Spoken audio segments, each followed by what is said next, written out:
where my brain goes. Felt the devil's wrath off my halo. Hella stones, no Thanos. Hella gold, no rainbow. This is hella genius in my brain lobes. Hella gross as far as revenue goes. Bought me a net for these Benjamins though. You not a threat, you an enemy though. Broke me a sweat, killing enemies slow. Body all set, all these feminine flows. Hardly upset, but you testing me though. All of these stats are depressingly low. Why your girl think I'm a specimen though? Drones and them perks is my medicine though. There's no comparison. Black in America, little too arrogant. I just embarrass y'all niggas irrelevant. I shouldn't mention it. That's royal etiquette. Out of my element, way too intelligent. Grab you a therapist, sending my sentiments. Neck full of sediments. Cop me a Tesla and skirt through the valley. Drop the investment in Silicon Valley. All this cake, but I'm missing the patty. Might mess around and just move to Miami. Drums are so loud that they breaking the chassis. King of the grass like I'm Lionel Messi. I am not crass, but my mental is messy. Mud in my glass while my pencil is sketching. All these rappers, but no one impressed me. Most of them actors at labels is testing.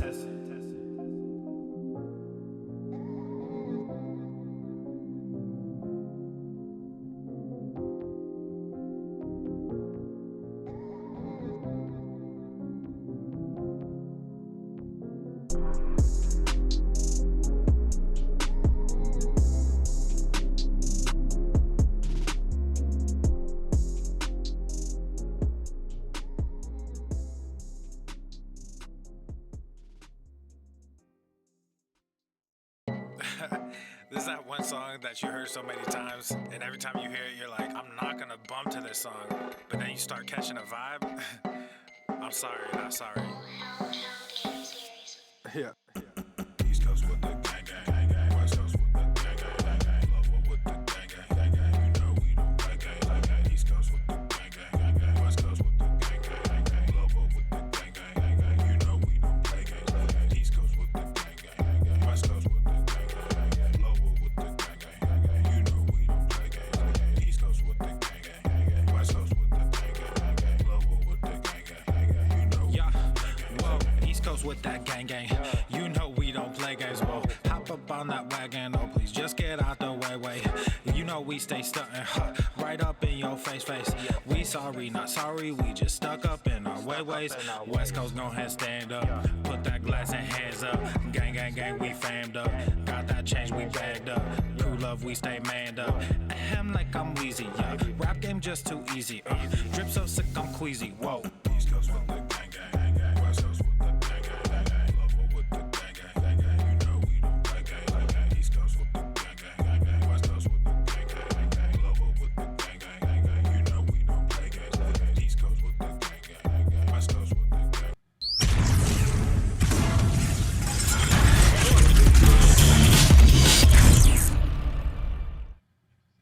The sun is shining, the birds are chirping, the bacon is sizzling. Welcome to the Daily Swole. Testing, testing, testing, testing,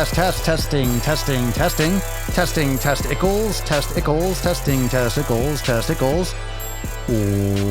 Welcome everyone to episode 1176 of the Daily Mother Swole, the most muscular swolecast, beercast, broadcast, gaincast, mancast, pimpcast, sleazecast, and slaycast in the realm, because when I flex, you flex, we all flex our biceps.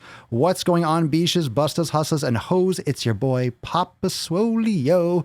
What's going on? And I'm with ya boy, DP, otherwise known as King Darius. So without further ado, what's up, my brother? Say what up to the Swole fam. What's going on? What's up? Glad to be here. I'm excited. I know it's been 3 years. We'll talk about a bunch of shit. Everyone that's coming in through the door.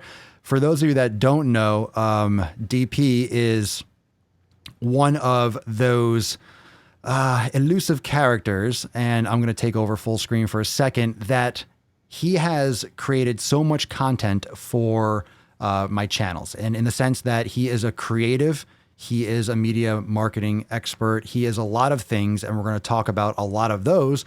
And he has a lot of things to me, including a really close friend of mine, been through the thick and the thin of shit since the start of Swolenormous. So for those of you that have come in and listened to my content and seen my YouTube videos and seen the outros and listened to the music and those beats that hit hard, and also the intro of the Daily Swole, he is the man behind them all. So why don't you take a moment, D Pizzle, King Darius, introduce yourself, give a little background, and then we'll just, we'll smash. Yeah, absolutely. So we met summer 16, so like 3 years You're breaking up. in marketing agency. And breaking up, still here? Yeah, Check 1 2, check 2. You're good. Fucking Skype. Cool. Yeah, I know. Yeah, so about 3 years ago, summer 16, we met. I was running a media marketing agency, and I was watching his I think it was I saw the name, and the name is what caught my attention at first. So then I clicked the profile, and I think you were on like episode like 10 of, driving while gaining or something like that. And it opens up and it's like, driving while gaining. And I was like, what is this dude doing? And so I like DM'd you or something like that. I'm like, bro, you're fucking hilarious. Like, this is awesome. I love your style. Like, you look like Thor, like whatever. And I think we rapped back and forth on DM for a while. And then I was like, hey, can we just like hop on a call? Like, I usually don't do this, but let's just hop on a call. So then at one point we started like doing some stuff back and forth, late night Skype sessions, working on stuff.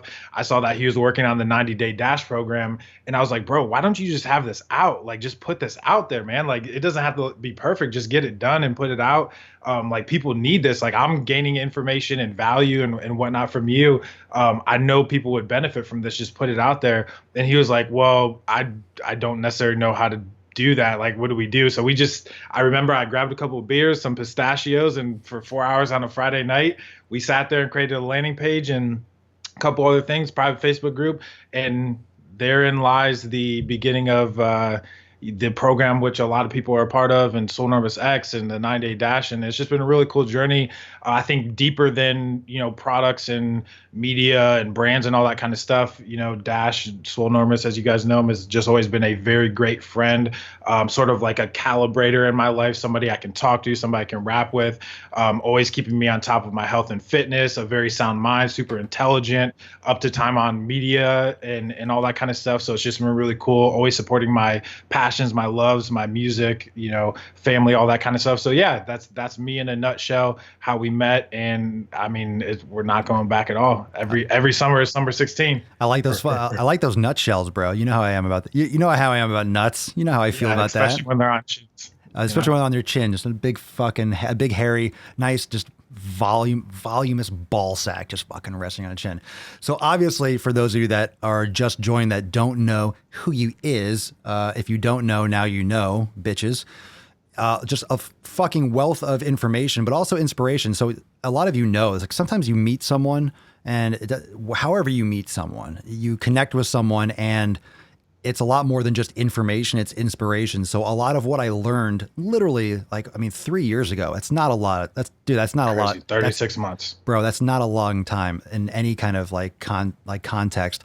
So I went from literally, okay. And if you go and watch, if people go and watch my earlier YouTube videos and all that, dude, it was like literally with what I had no understanding of social media. Really, I was just hacking through it. I was literally just, well, let me try this. Let me post here. Let me do it like this way. Let me use my iPad for this. Let me post.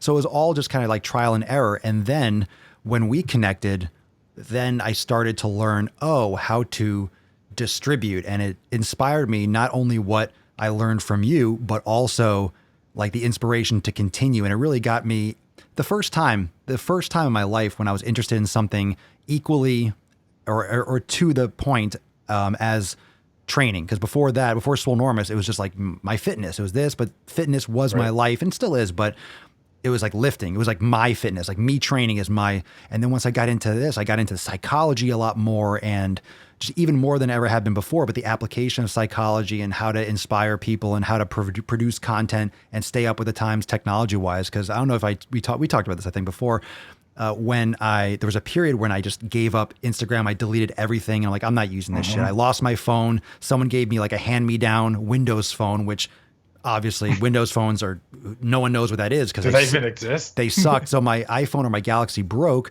So one of my clients at the time had like, I had this this other phone that I'm not using. I'm like, sure, I appreciate it, because I didn't have the money at the time to buy a new phone. So she gave me that one. And because they didn't update that operating system for like 5 years. There were no apps I could use. So it was barely Instagram. So I just didn't really use anything anymore. And I unplugged a lot. So before all this social media, like me going all in on this, I was all out. So it's like an amazing like way. And we connected that way. And we only met in person. When was that? Like March, right? A few months ago. Yeah. It was like March. Yeah. And we vlogged that. We vlogged that shit. And, yeah, man, it's amazing how close you can get with someone. It's like a pen pal. It's a modern day pen pal. Yeah, I always like our updates too, because it's been really interesting to when we first met, you knew everything fitness, everything, sports science. I mean, the whole nine, like Albert Einstein of fitness. But it's like in the media and marketing world, it was just like you kind of knew, because I believe your dad's a really good photographer. And so you knew cameras and stuff like that or whatever. But we would talk and I would say something. You'd be like, bro, you got to slow down and talk in English, 'cause I have no idea what you just said. And so we would like, and after a while, what was really cool is like, you like the same sort of dedication and time and attention you put into fitness, because you knew this was a gateway into getting more people aware of, health and training and becoming whole and that whole thing. Like you really like tapped into that, like desire zone of like wanting to learn media and marketing at a high level, to the point to where I was telling this the other day, if I was starting an agency, I would hire you, because it's like, more than half of these joker marketers out here and entrepreneurs or whatever that are, making millions or seven figures or whatever, because you're actually doing it. You're in the trenches. You don't do things like half baked. You actually go out there and get them done. So now I'm at the place where I'm like, dang, you might actually know more than me. Like, 'cause you just stay, I mean, even just your setup, but he was giving me a tour of his setup right before we went live on the show. And I was like, dang, I got to catch up with you, Brody. What's going on? I got all like the tech shit, like the new cameras and everything. It's so funny because I literally, and I say this to everyone, and I try to create that context. And I know you can see the comparison between starting fitness and starting a business and starting to learn something. They're all the same. Like you learn by doing. And the best kind of education is experience, and you learn that by doing. If I just read in a book and read every blog, like that's what I do. I started and I tried. And if I had a question, like I tell everyone else, go on fucking Google, type it in, look it up, find the answer. Like just literally just before the podcast, how long was I fucking with some audio shit? And I'm looking and I'm like, how does this work? And I couldn't get the echo going on. Stupid tech shit that just, you can't stop. It's always going to be a problem. There's always going to be something. But like, and this was just because we're live on the call on my own, that would have been my day too. It would have been an hour of me hacking through that and figuring out and being like, what the fuck? And being relentless until I figure it out. And now I figure it out. So now I move on and now we go. It's just amazing what people don't do by not taking action. Like one of my favorite things, like to build off of that really quick.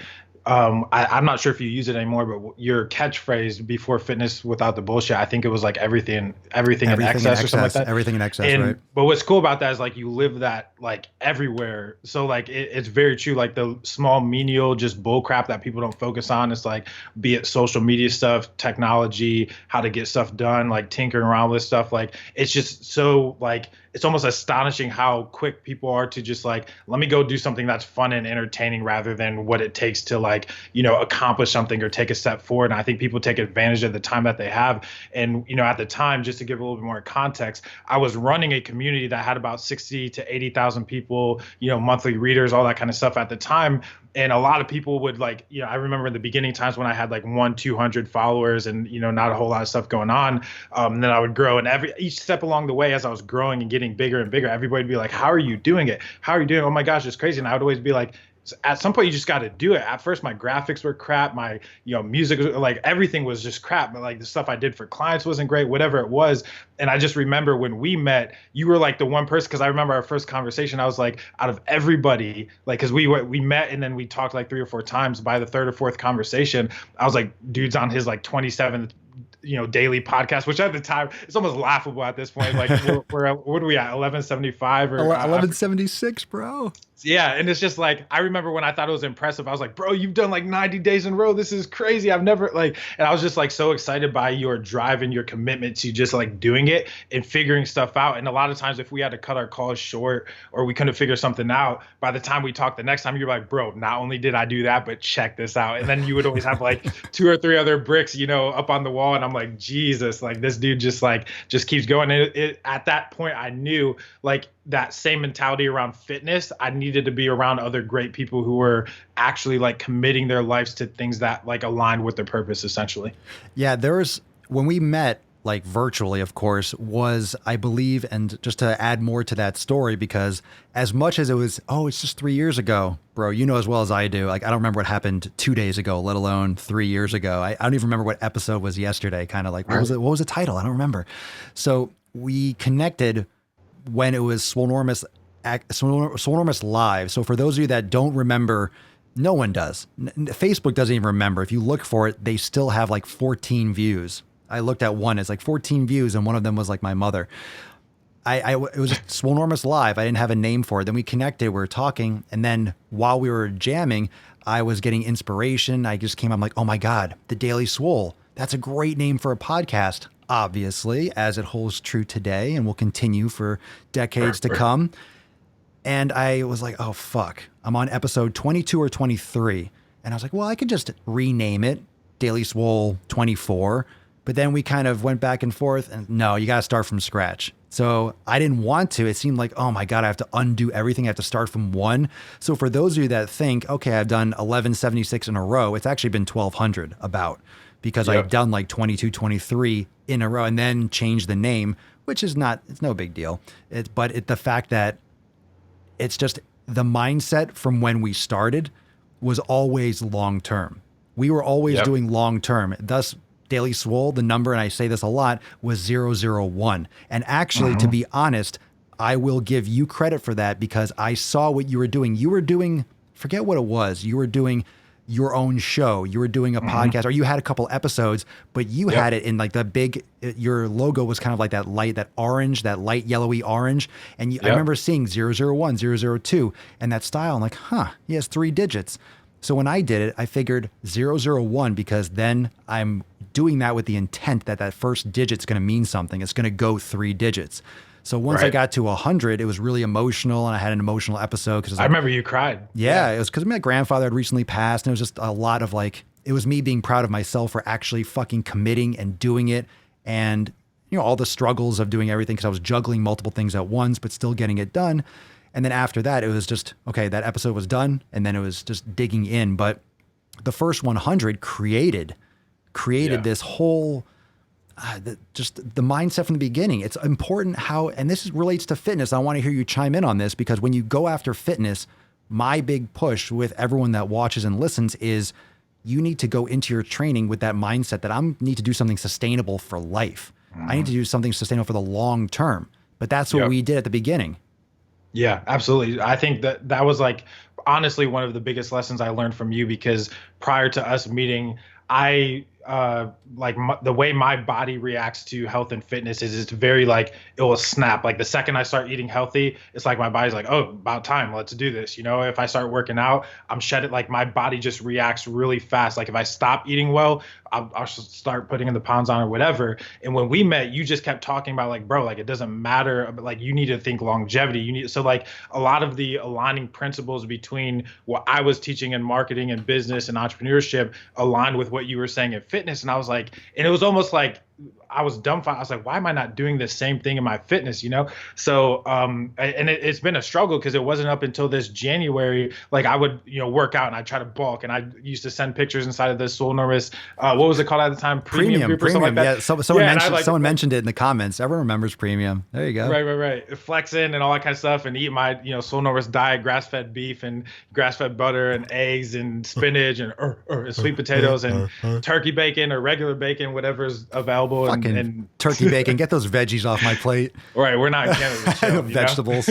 Turkey's a vegetable. Fish. So this past January, I kind of went through the holidays, and it's so funny because you always do that campaign around the holidays where you're like, you know, F the new year and resolutions, all that stuff. Yep. And I always thought it was kind of like funny until I realized like I do the same shit. Like every holiday season, I pack on 10, 15 pounds. I give myself an excuse to just like eat or whatever. And we were at a friend's house for Christmas this past summer, and I was just like eating and drinking whatever. I remember driving home and I was just like, I feel like shit. I don't like the way I look. I don't like the way I feel. Like I hate going to bed feeling like inflamed and like I have to like squirm around in my bed just to like go to sleep. And I was like, okay, the one thing that if I've learned anything from Soul Enormous, it's that I need to take this in phases. I can't just like all of a sudden start like, powerlifting and running every day and eating. Like, it's not going to be sustainable. I'm going to give up something at some point. I'm busy. I have a job. I have 3 kids. I have a wife, whatever. So I was like, what's one decision I can change now that isn't going to affect my schedule or whatever? So I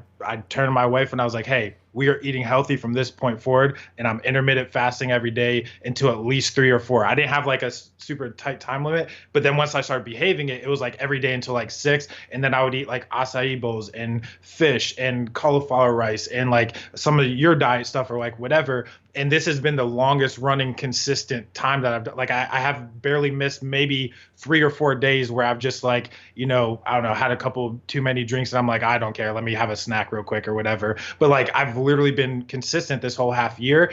And even though I'm not physically, like when I look in the mirror, I'm not quite physically where I want to be, like from a visual standpoint, I've never felt healthier. Like I enjoy getting up. I enjoy going to bed. I enjoy consuming food or whatever. And I literally have you to thank for that, because it was the mentality that I had to get it over. What do you think is the difference? That because a lot of the content that I put out now is about, all right, if you pursue health, you're going to get that result of weight loss, of abs. Now, of course, it depends on how you're training and how you're recovering, all that stuff.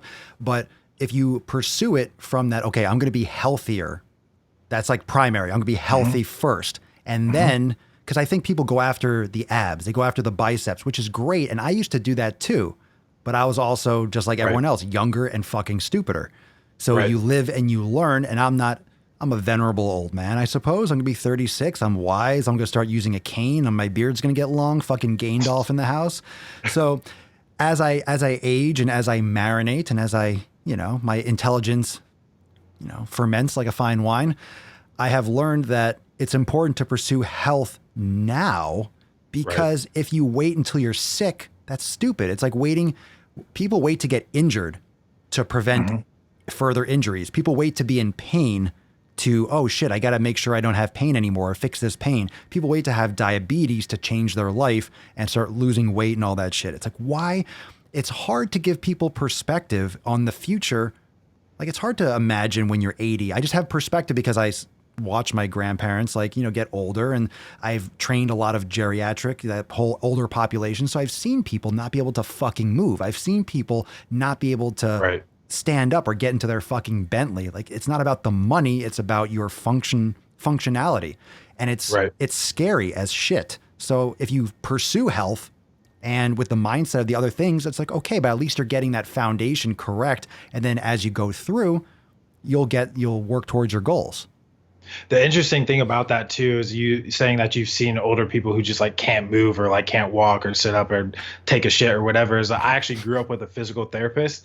So I was like often in like the rehab center with them or whatever. And I mean, when I tell you, dude had people from like 20 all the way up until 70, all with the same problems, because they all have different behaviors. Like either they don't take care of themselves, or they do take care of themselves, but they don't eat right, or like whatever combination. And it was just crazy. Actually, funny story, real quick interjection. Go for it. That's actually how I started entrepreneurship, because people and this is crazy, people at like 50 couldn't lift their arms like above their head and stuff like that, because they would get injured or do like dumb shit or whatever. So my first introduction to entrepreneurship is I would go to like Walmart or Lowe's or whatever, and I would buy ropes and like clamps and whatever to create pulley systems that you put on top of doors, so they could take their injured arm, put it in the loop, and start doing like stretching exercises to gain mobility back in their arms again. And that's like actually how I got introduced to entrepreneurship. So all these like subtle nuances and I guess like moments in my history where I've had the time to like look at people who have just been on the good side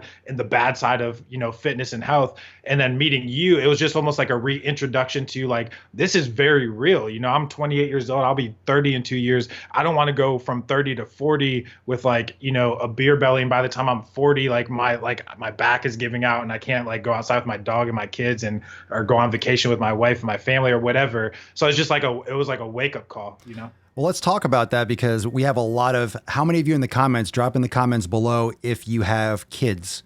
And that's something that doesn't get discussed enough. I try to address it, but at the same time, I'm aware of the hypocrisy. I don't have children, but I'm aware of responsibilities. And obviously, it's like a dog you can't put in a cage. So I get it. I know it. I understand. I've been around children enough, but I know they're different when they're yours because there's no days off. There's no days off when you have kids. So how do you juggle that? Because you do have 3 girls. I mean, how old are they? And like, how do you just get started with that? This is so fun. I can barely ever remember. It's 7, 6, or almost 8. So 7, 6, and 4.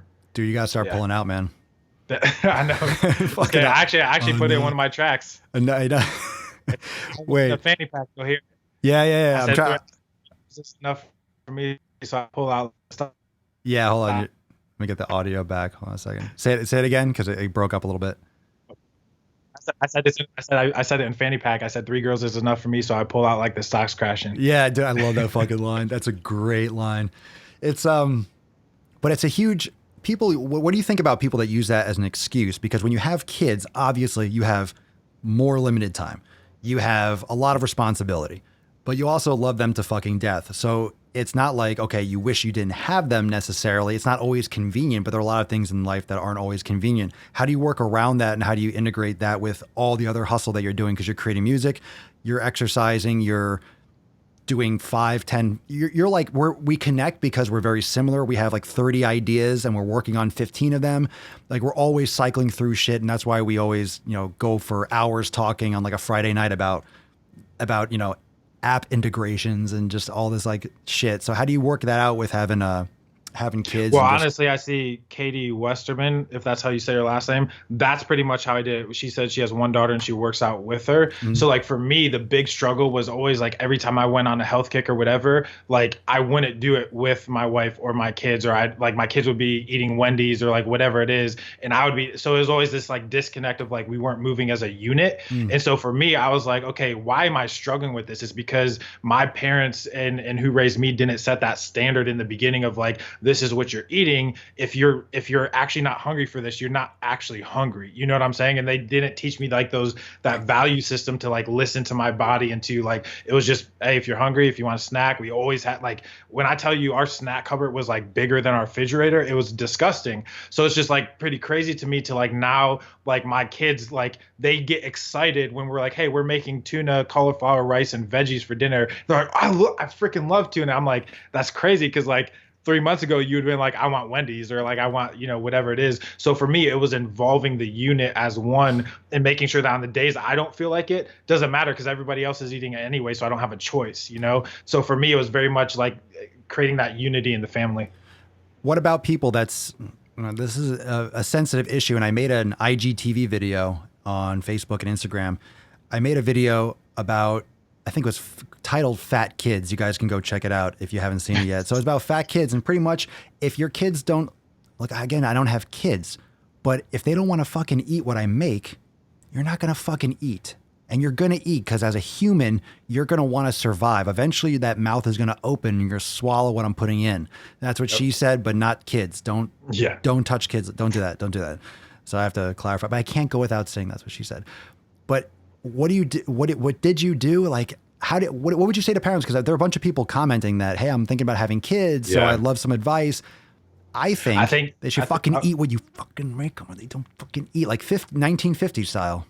100%. And I think we live in a very interesting time where people are like sensitive about everything. And I mean, at this point, kids can choose genders and all that stuff. We won't talk about all that, whatever. But it's like one of those things where it's like, wait, if you tell your kid what to eat, like you're like superimposing your own desires on their, like what I just think it's bullcrap, because at the end of the day, it's like, while we have this time to indoctrinate them and incubate them and raise them and create a healthy environment for them or whatever, it very much was that old, 40s, 50s style of like, and I had to have I would encourage people to have the conversation with their significant other, because it was an ongoing conversation probably for over a year, back and forth at different moments with the wife, like where she would give in or I would give in. Like she would do really good, buying the right groceries for 2 weeks or whatever, and then I would give them Wendy's because it's, I would create stupid excuses like, you lost a tooth, eat like shit, like, or whatever. And so it was just like a standard we had to agree on, like, hey, even when we don't feel like it, like this is what we have in our house. So like, even like right now, like I'm retraining myself to also have those standards too, where it's like, if I'm hungry, I have cherries upstairs, I have sweet potatoes, I have salad upstairs, like, you know, and those are the things that you start to crave. And what's crazy is if you actually stick with it too, your palate starts to change too, and what your desire, like you desire, because you're like almost like recalibrating your body. So like now when I taste stuff that I used to like I think the other day I had like a sip of Diet Dr. Pepper or whatever, because I ate like an avocado chicken sandwich or something like that, and I had to sip of Dr. Pepper, and I was like, this tastes like straight chemicals. Like I don't even like this anymore. Like it was disgusting to me. I threw it out, you know? So I think for me, using it as an excuse or anything, I think that in order to move forward, and like you have to, if you have a significant other, if you're not, you know, I know there's probably like a lot of single parents out there or whatever, like having the conversation, and then whatever that standard is, like it's a behavioral thing. And then after whatever the statistic is, 21, 27 days to create a new habit, after a while, it will start becoming second nature of like, you literally skip past all of the aisles that they literally strategically place in front of you. So you have to walk past all the shit you shouldn't buy, and that's going to kill you to get to the stuff that's actually healthy. Or we live in 2019, or if you live in some type of, you know, city or whatever, just order it so it comes straight to your door and you don't have to look at all this stuff that you shouldn't buy. Yeah, that's like when you there are a couple of different strategies like that. You can go and get curbside delivery, so you can order online, they get it for you, and you don't even go in the store. So that's a great way. And I honestly think that's where that Amazon is going to come in super handy. I know it's like delivery. I checked it out because, man, if I don't have to leave my house, Right. really happy about that. But it was like $20 something for delivery. It's okay. It's usually convenient for me because I leave the gym and I go shopping and then I get a couple certain things. But when you're addicted to food and you have those major issues, or, you know, when you go into the store, you're going to have 2 or 3 kids screaming and crying and making a fucking scene.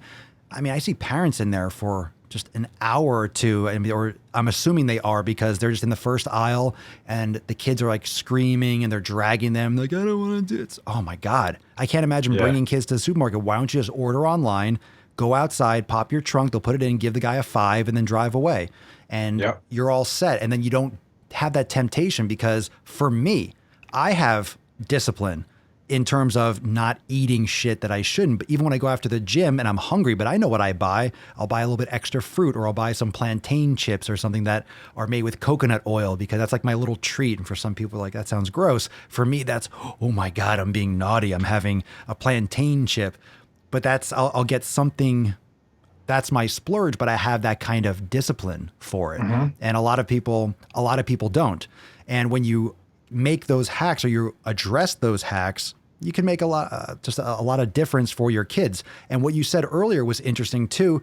And I see a lot of people running this in the comments, that it all starts with kids. So this goes even deeper than just, oh, your children are overweight and have diabetes. But this is, where do you think people that are older and overweight, where do you think they start? They start with parents that gave them junk food. They start with parents that gave them candy, and then they grow up eating candy and eating junk food. And then it sets bad habits. And you can't underestimate, like, your girls. I can only imagine how much they pick up from you, even without you teaching them. They just observe it. They're like sponges. They observe and absorb everything. Because I was trying to find this picture just on the nutrition change. I think people don't even pay attention to how, like, everything you just said in small increments, like, it adds up over time. So for me, I did start working out again. I'll run 2-3 times a week, a few miles or whatever. Right now, I don't want to like lift at all, even though like that kind of goes against a couple of things that you say inside of Swole Enormous X. I don't lift right now because for me personally, I grew up playing soccer, so I would go run 12 miles and then come home or whatever. So like that, what I've been doing is taking small steps. And I found this picture, and this was April 1st, 2018. So this was like a year ago. But even just in my face, you can see how much weight I've lost just from switching my nutrition. I mean, my face looks huge. You know what I'm saying? Yeah. So like, but what was crazy this time, and I can't even give a number. Your beard is much better too. Yeah, my beard is like 9 times better. But the thing I didn't do this time though, which I've always done in the past, bro, I have no idea how much I weigh right now. I have no idea how much I weighed when I started. I have no idea how much weight I've lost, but I look at pictures of me from even like 6 months ago or whatever, and I'm like, dear God, I've had to at least lost somewhere between 30 and 50 pounds, because it's just like a huge difference. People are like, I mean, literally, I went to a thing for work in Chicago like a few months ago, and my boss was like, you look like an entirely new person. Like, what's going on? And for me, it was just changing my nutrition. It was the nutrition jumpstart essentially. So for me, that was like really important. Is just like those behaviors, they do learn it. My kids don't see me like every time we go out, I have to buy snacks now. And I have to like, come home with pop. Like we would come up with a 2, 3, 12 cases of pop, like they do pick up on those things subconsciously. And then they start having compromises in their own behavior too. And and this is, I'll kind of tie that thought in with like one little closing thought is like, then it does bleed over into other areas of your life where you're willing to compromise on other things too, whether it's your consistency and stuff, whether it's your commitment, your dedication to things, because if your own fitness, which you're putting inside of your body that you live in every single day is not a priority to you, why are you going to care about your job or your relationships or whatever more than you care about your actual body, you know?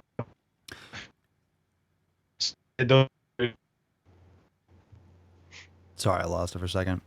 Yeah, no, absolutely. If you give, and that's where the discipline and consistency comes in. And I don't think most people recognize that when you give an inch, people like these viruses and these like mental and your self voice and your justification for cheating, your justification for making sacrifices, for justifying, for making justifications for eating junk food, for providing to them, oh, I just want them to be quiet. Oh, I just want them to be, to stop yelling or fighting. So you're going to give your kids high sugar processed foods to get them to calm down and stop fighting. That's not going to, kids have trouble going to sleep. That affects their growth. That affects their moods. They don't pay attention. You give kids just fucking garbage foods. And then you want them to sit still in school and you want them to be, paying attention and like, slow down, calm down, stop climbing on this. You're just you're injecting them with energy. And my kids, it causes those cravings for a lifetime. Yeah, go ahead. Like, sorry to interrupt. A physical representation of that, exactly what you said, because you don't have kids. I can validate with this with kids. We would we stopped giving them cereal probably like a year and a half ago or whatever during school, because literally as we were getting them ready in the morning, they would, on the days they would eat cereal, I kid you not, within 20 minutes they're like twitching, they're like it's almost like they have ADD or something. And so we stopped feeding them that, and then they were like much more calm and present and like whatever during the mornings, and we were like, holy crap, like literally giving them processed bullshit and sugar and like dyes and like whatever is immediately going into, I don't know how it metabolizes and all that kind of stuff, but wherever the hell it's going, it's messing with their brain and it's messing with like how they think. So it was just like, okay, how does that add up over time? Eventually your body is going to react to that, be like, okay, I need to create defense mechanisms against this. You build up a tolerance, now you can take more of it, and all of a sudden you start getting cancer and you start getting other things that started when you were 6, 7, 8 years old. So I think it's important for parents overall to realize what they're putting inside of their kids. And I know this is probably isn't the best thing to do, but it's like when you look at your so some people are private about their kids, but when you look at your kids, you should look at them and be like, I want them to be healthy from the jump. You know what I'm saying? Yeah.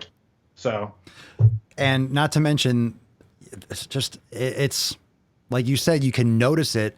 It's sometimes a challenge because parents think that it's cheaper, the illusion of it being less expensive. What's your experience with that? Because having 3 kids, obviously all 3 of them need to eat almost every day. They can intermittent, they can fast, right? They can fast. No. So just give them some protein, just give them some whey. So what are your thoughts on the quality of the food versus, not necessarily the quality versus quantity, but what that excuse? Oh, well, I can't afford health food. I can't afford healthy stuff for kids. Because I do understand maybe the upfront cost or the perception, but what's your experience with the perception versus the reality on that? Yeah, I think it's because people do it half baked. Like, and what I mean by that is like they'll switch out like, oh, we're gonna have healthy dinners now, so it's gonna be, I don't know, broccoli and grass-fed beef and like whatever. And it's like, okay, but you also just bought, whatever snacks or, chips and salsa or things that you innately think are healthy. But when you add up even just like a bag of chips and salsa or whatever, which isn't the worst, but it may be a bad example, but it's like a $3.50 bag of chips and a $3 can of whatever, salsa. It's like you just spent $6 on something times however many snacks you have in your fridge for the week or for 2 weeks or whatever. It's an illusion. It's because you went half baked. It's because you didn't actually fully clean out your, your refrigerator and your grocery list or whatever. Because for us, we have a family of 5, and it's like our budget hasn't really changed hardly at all since we've switched to healthy food. And if anything, we're hungry less. So we're not eating as much shit during the day. We're not like eating between breakfast and lunch and then eating between lunch and dinner, like whatever. We are eating wholesome, full meals, and we're staying full and we feel good. So it's like, and also too, this is a side note, which you've been preaching this for a long time, water consumption. Like I keep a gallon of water on my desk because for me, it's just like if I can just keep drinking, keep hydrated, a lot of time, like, and I actually think I learned this from you. Sometimes when you're eating food, it's actually your body's way of telling you, like, actually, I'm going to have you, like, if you're craving sodium, for example, it's actually because your body's needing water, and it knows if you eat something that's salty as hell, you're going to drink some water. So it's like, it gives you that craving for sodium or whatever. So I stopped giving into those cravings and started just drinking water, and it started cutting off those urges to like, oh, I gotta go eat a half a bag of chips, but I'm gonna get the healthy gluten-free ones, but I'm gonna eat the like, Dude, there are fat vegans. A lot of this garbage stuff is like an illusion, because every time you have something like a big push, every time you have a fad, every time you have something that's trending, okay, keto is popular now, you know that, vegan is popular, plant-based is popular. So the concept might have some kind of weight. Oh, this is an option. So if you're eating healthy a certain way and you gravitate more towards plant-based and vegan, and you find that that works better for your health, power to you. Have fun with that. If you gravitate more towards a lower carb lifestyle, fat adapted keto, okay, more power to you. You have to find what works, which is why we've discussed the elimination diet so much. But once you have those kinds of fads and things get popular, all these companies, which is where, we both also have a lot of experience, and you especially when it comes to marketing, they just jump on every kind of product. Well, let's make bars for this. Let's make drinks. Let's make cookies that are vegan, cookies that are keto-friendly cookies. And you get all this extra shit that has this illusion. Oh, this fits within my box of keto. Oh, this says paleo on it. That must mean it can go in my mouth. Oh, this says vegan. Just because it's vegan doesn't mean it's not processed carbohydrates. It just doesn't have animal products or things that came from bees and shit in it. So you're still getting a lot of garbage, which is why people go on these diets that put everything in a box. They're restricting themselves. They also eat junk food. Keto junk food is crazy. You can eat tons of just goopy cheese and fucking trans fats and stuff that's just not carbohydrate based and impact carbs and be like, yeah, I'm keto. Every time I see a keto person online, it's just cheese on everything. Yep. It's just fucking dairy and everything. And a lot of people have issues with dairy and stuff. Have you, what are your, I don't know if you mentioned this already. What are your things that you figured out that you just don't, maybe that don't cause allergic reactions or sensitivities? Do you have any of those things that okay, when I eat this, I just don't feel good? Yeah, like a lot of dairy-based stuff for me, for sure. Like like when I used to get like, I don't know, like Chipotle and stuff loaded up with sour cream and cheese. If I ever do get Chipotle, which is at this point was so funny, Chipotle used to be a healthy thing for me. Now it's a cheat meal. So it's like, so it's crazy, even just the change in like mindset or like whatever. But it's like, if I do end up having like a cheat meal with Chipotle or whatever, I don't get any, cheese or any sour cream, stuff like that. There's a couple times like there's actually some interesting, which one were we talking about? We were talking about nightshades a month ago or something like that. And I was like, man, I forget what I was eating, but it was causing inflammation in my throat. Like my throat would itch and it would start hurting or whatever. Do you know what food was? Do you know what? No, I'm trying to think. Tomatoes? I mean, because there's eggplant, there's tomatoes, white potatoes are nightshades. There's some other ones that aren't really as much mainstream. Sometimes fruit does that to people. Sometimes people get that kind of like gland response from fruit, but it could be anything, because an allergic reaction or a sensitivity, that's just like a, what was that called? What's that called? Like a histamine response or something, like you get like a little itchy. That just could be a reaction just in general. Yeah, I forget what it was, but I remember I called you like the next day and I was like, bro, like I stopped eating this and it stopped hurting. Was it peppers? Was it red peppers or green peppers or something? Maybe. I remember this conversation. I forget what the food is too. Yeah, because you talk. I didn't even know what a nightshade was, like embarrassingly. But so most people don't, bro. I was like, what did you just call that? What'd you say? What'd you say to me, boy? You called me. Yeah, did you call me? Wait. You just called me. You called me nightshade. It's like a racial slur now. Yo, what's up, nightshade? Oh God. I like that. At least I can't get fired from my podcast. But I I like that. can't think of any like specific, food. I can't do canned tuna, because it like really messes with my stomach. But I can do like fresh, like sushi grade, like fresh caught tuna, Yep. and cook it myself. But like canned tuna, whatever they put in it, like it has to be like Could be some type of mercury, could be BPA in the can. It's just not very well. It's not clean because when there's how many million people, 400 million people in this country, and these companies don't only just serve the United States, and who knows how long it's sitting in the can, and it's But kind of that's just one thing. gross. Like if I get like a tuna sub, like my throat will hurt to swallow for like 2 or 3 hours. Oh shit. So now it's just like only fresh, like. But I think the biggest thing for me was once I switched to like that clean eating, and it was a very no, it was like almost like a week, and it just like that, like I would go to bed and I would like fall asleep, which was not normal for me. Like I literally used to go to bed, and you don't realize how delusional you are until you do something that's like healthy or beneficial to you. So once I started eating healthy and I wasn't squirming like to go to sleep, I was like, that was so unhealthy, and I've done that for years. Like, and now I'm not doing it. It was just was one that just kind of like woke me up to like, holy crap, I need to stop doing that, because like now it doesn't hurt to lay down, There's a huge, what should I say this? There's a lot of discrepancy and a lot of lack of awareness when it comes to the side effects of foods. When most people talk about allergic reactions, they think breaking out in hives. They think, okay, they eat something and all of a sudden they go into like anaphylactic shock, and they like peanut butter, like I can't breathe, or shellfish, and they have this massive reaction. But what we're finding out now, whether it's the quality of the food, whether it's a toxic fallout, whether it's what we're fed when we're a child and we don't build up that tolerance of these things, there's a lot of things that can happen as a result of a food sensitivity, which is could have trouble sleeping, quality of sleep, could be bloating, joint pain, migraines, sweats. Like you might have had food sometimes where you start like sweating and you feel like your heart's racing. Like these are all reactions in the body. And it's possible that maybe if you expose yourself to that food more, your body adapts. But at the same time, do you need that food? Do you need to stress your body like that? That could be a reason why you're having these imbalances. That could be the reason why you're having joint pain. So as much as people are talking so blindly, just, okay, calories a calorie. If you have 50 calories and you eat 100 and you burn, you're going to put on 50 calories, this, that, and the other. You also have all these different side effects where it's not that cut and dry with mathematics. You have to take into account the other feelings, because even if you have a caloric deficit, if you're sleeping poorly and cortisol levels are through the fucking roof and you're stressed out, you're retaining water, all these things, you're going to feel like shit, and you might struggle losing weight or not see that in time because you're just not feeling good. So you're changing things too quickly and you're not getting the same benefit of a caloric deficit as you would if you're eating clean foods that your body reacts better to. Right.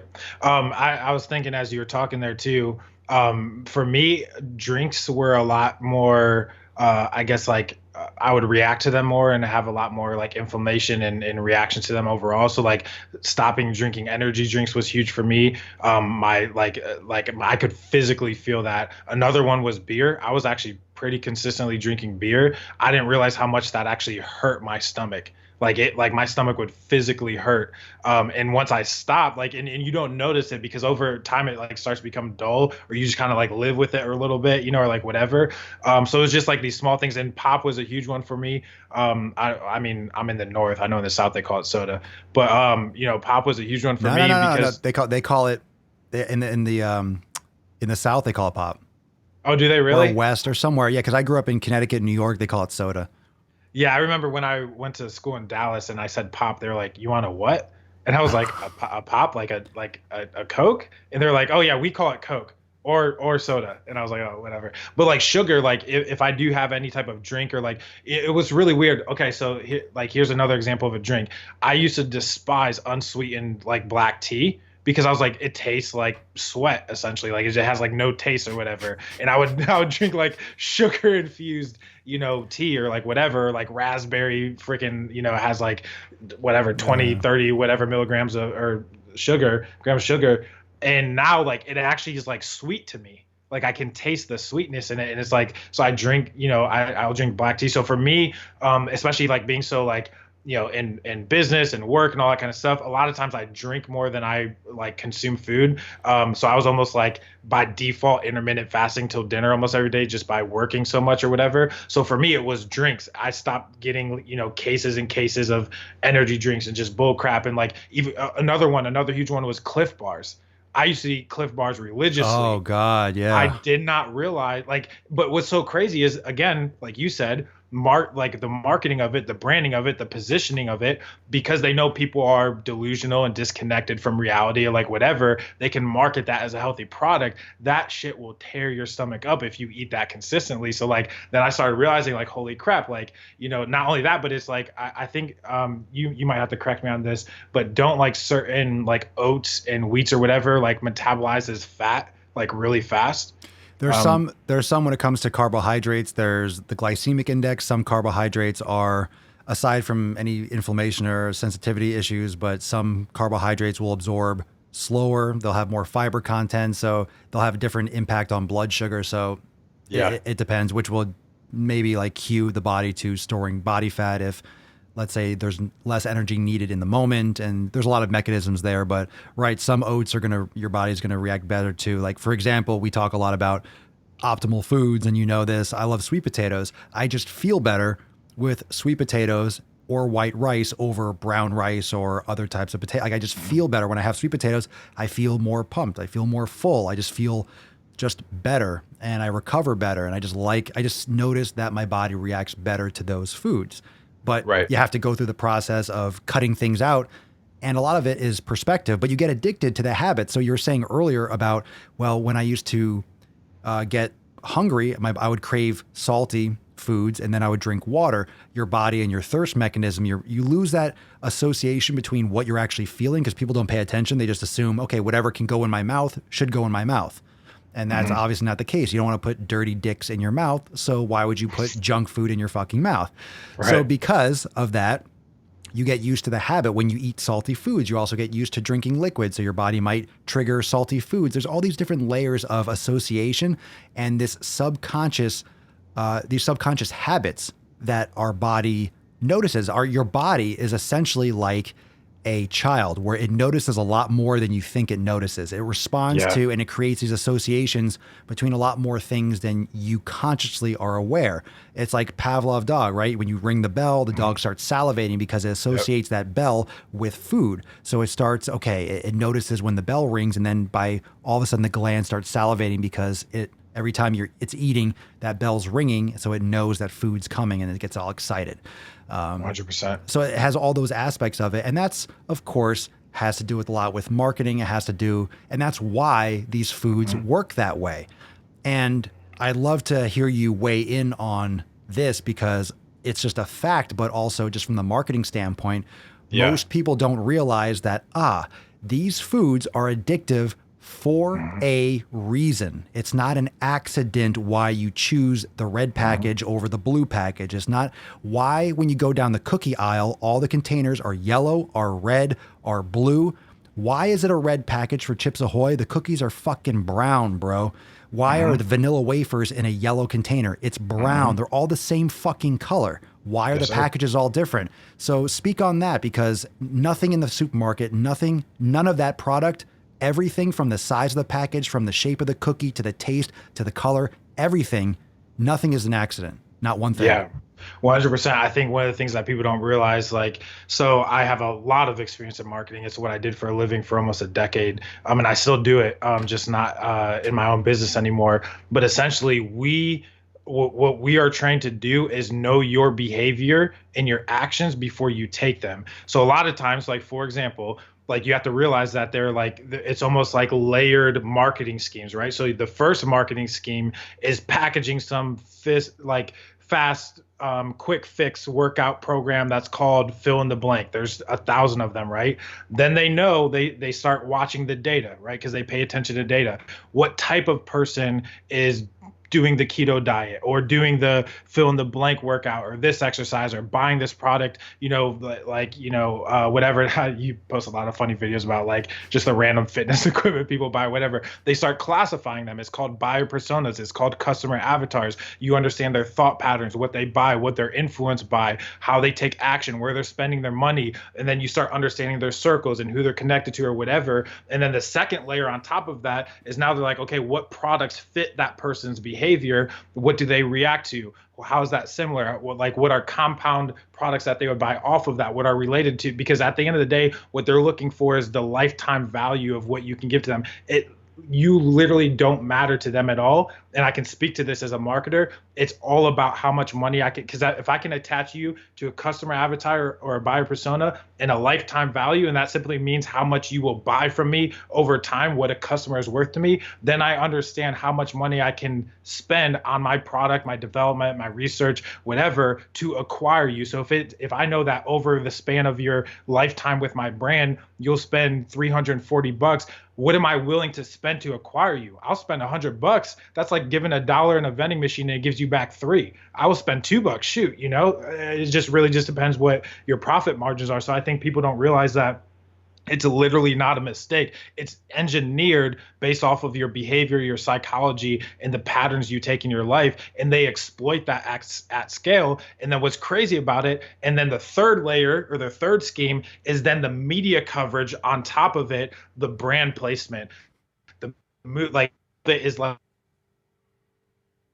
Not only have they essentially created products that respond to your behavior, but now on that third layer, they're now reshaping your behavior by making it seem that like it's cool that you always see Coke or Sprite or whatever in the movie, or that, this actor who's all the way in shape is eating, their favorite, like, whatever splurge meal, or and it's like, so it's this cyclical version of like, okay, we're going to classify a person, then create products based off of that behavior, then reshape the behavior. Then the further you go through that cycle, each time you get further and further removed from reality of what you should be naturally doing, that primal instinct of like eating healthy and hunting and gathering and like providing and essentially consuming what is available on the earth and not manufactured and processed. Yeah, and especially, and there's a lot of that psychology that fascinates me, because that's one of the ways that we need to fight this addiction and like this this tendency to just, okay, I see that because it's in the supermarket, because that supermarket has generated trust, because this is where you go and buy food, and that everything is just valid and valuable. And of course, they spend all that money, long-term value, getting that return, marketing, all that. And then the colorings that they choose, it's very often that they mimic fruit. They mimic ripe fruit. Again, why are these brown products yellow packages? Why is Chips Ahoy in red? What does ripe fruit look like? It looks like mangoes. Mangoes are yellow and red when they're ripe. You don't see a lot of green. You look down that aisle, you will not see green.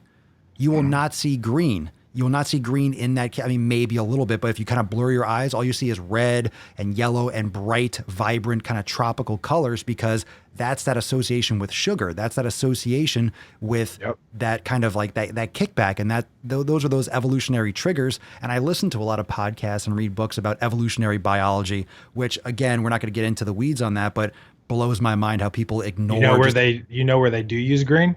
In the cracker aisle. Because it's replacing your greens and the stuff you should be eating with carbohydrates and bullcrap. What's green? Isn't it like Triscuits or no? Like, was it I know club crackers. I think that's the one I can picture chips, it. Right. And So right, whatever those reasons are. So again, like the cookies, you'll see all these colors, but it's not the color of the product. It has nothing to do with it. Is I guess the takeaway here is that you're going to have red. Well, it's not red. It doesn't look like it. And it's a mind fuck when you're paying attention to it. It pisses me off. And you can notice this and you have kids too. Mm-hmm. What about the checkout aisle? Why do the Snickers bars go all the way down to the bottom? Why do the Snickers bars go all the way down to the floor? Why do you have all of a sudden you look down, oh, there's candy next to my toe? You're a lot taller than that. They could just make it higher. No, who's going to grab it and pick it up and go, mommy, daddy, daddy, daddy? And I look at that and I think, what are they trying to get kids to buy? And I look at the bottom and it's always fucking things that kids would want. It's always like little ring pops at the bottom. It's always whatever they would buy. Notice how all the gum is at the top. Or usually, like in my supermarket, the gum is at the very, very top. It's like kids aren't gonna be like, I want the gum. They're gonna pick up whatever they can fucking grab, and there's a reason why it goes all the way down to their toes. It's fucked up. It's pretty sick. You know, it's really crazy too, and this shows you how intertwined the scheme and the agenda is overall. I forget if it was an economics class, some type of business economics class or whatever, but they had this. Some people might know what this is. They had this store simulation where you created a store and you had to place products and all that kind of stuff or whatever to make profit margins and place them in certain and it was literally teaching you how to place products for like human behavior and place it here, like whatever, and whoever had the most valuable store sold the most product or whatever. And it was literally a simulation where as you got more money, you could buy and literally the shit that was cheaper and made you more money, but was less healthy for the people. And it was essentially like Sims or whatever, but it was for like grocery stores.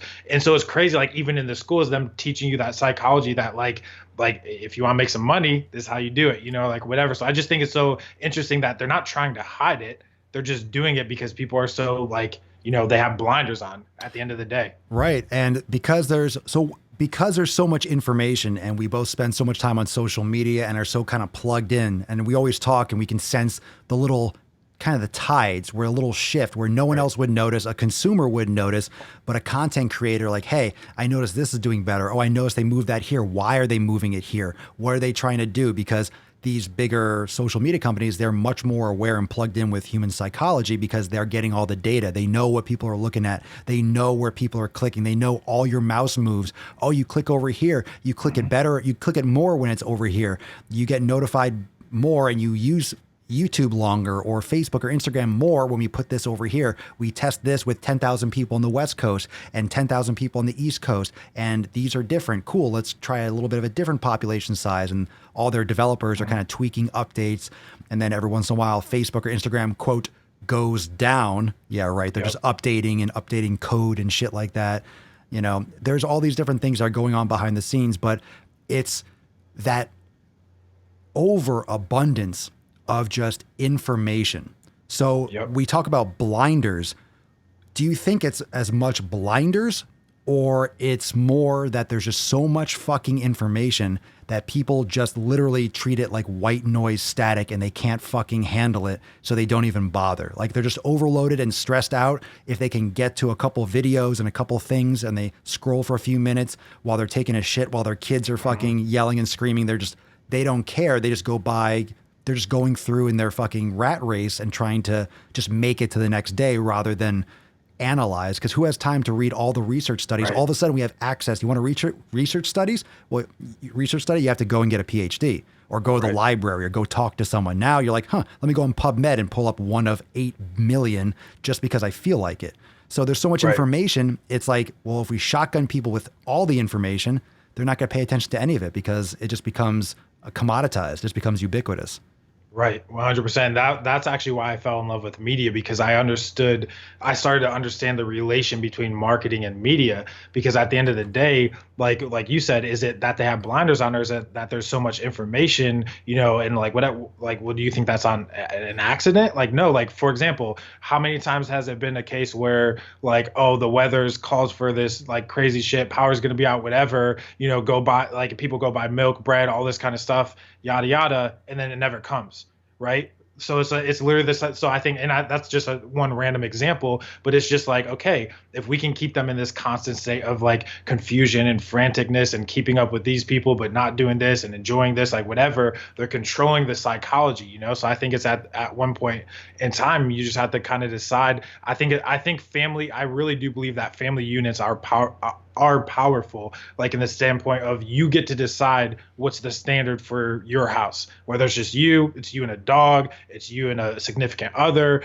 it's you and some kids, you live with your family, you're Amish, so you live with all your family, whatever it is, you should have the I guess fortitude or the balls essentially to say, this is what we're doing in our household. We're not just going to take everything that's on a 6.5 by 4 inch screen, because now distribution is milliseconds in front of my face. You just have to make the decision. But these families and people are becoming victims. They don't feel they're allowing the government or big food What I'm trying to get across with a lot of my videos is that people have control. Every time you buy a food product, you're voting. You are giving your opinion. You're saying this is okay. Right. This is allowed in my house. This is something that we're welcoming in. And it goes back to what you were saying about increasing profit margin.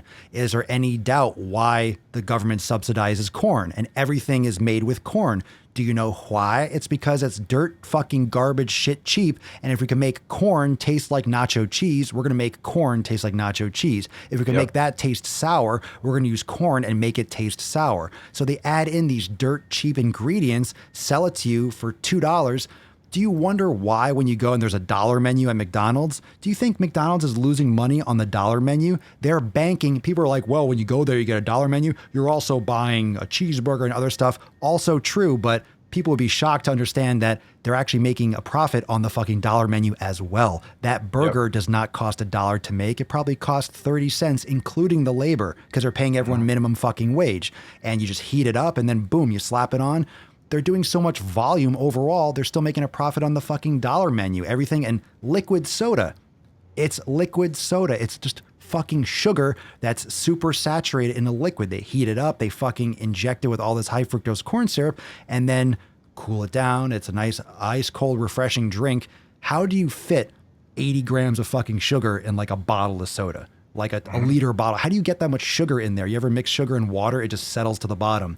It's just the chemicals and the way they process it. It's so fucking gross. And a lot of people, even nutritionists, bro, even fucking nutritionists on Instagram, people that have degrees are saying, well, artificial sweeteners are not that bad, or, soda, it's not that bad. You can have a little bit here and there if you have a good, healthy gut biome and shit like that. You want to put that in your body, or literally you can clean metal with fucking Coca-Cola. There's viral videos about what it does. Works good. Clean fucking rust. I sometimes put shit down the drain. I'm like, I'll get a Coke and I'll pour it down the drain. I'm like, I'm sure this is breaking up something down there. It's fucking insane. Yeah. That's crazy. And what's interesting about it is you broke up a little bit. You froze. Am I still here? No. Check 1 2. No, you're frozen. Check 1 2. You frozen, son.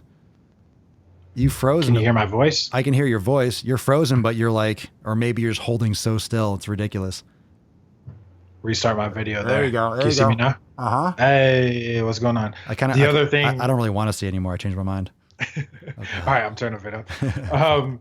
The other crazy thing about it too is you really have to understand, and it's one of those things. It's not a have to. If you choose to, or you want to actually understand that these things exist, then you can too. Because the other reality too is it's no different than on a small scale. Like, for example, to bring it back to the marketing piece, I'll tie this in, right? So like getting somebody to buy certain types of groceries and do certain things, and then take certain behavior patterns, and then they get sick, and now they have to have $50,000 in medical bills or whatever.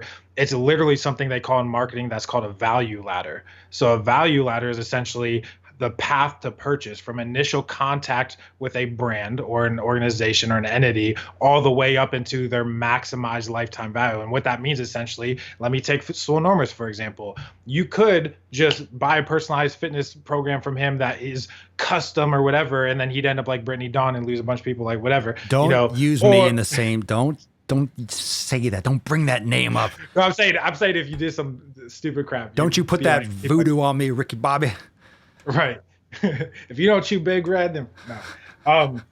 Or he could, it could be ebook. Then it could be what they call a tripwire, like a low cost product. Then it could be like a core product. Then it could be an upsell. Then it could be a whatever. And that's called a value ladder, because all of a sudden that customer that was only worth $17 is now worth $79. So if I can get you to buy a certain amount of food in a certain way that costs me nothing, and that's like, it's in the grand scheme of things, even though it's making them billions of dollars, it's not making them as much as the hundreds of billions of dollars in health bills and whatnot. So like they literally have a value ladder for societies and certain geographical areas based off of people's behavior. It's literally like consumer science essentially. It's big data. It's taking something on a small scale and just making it larger.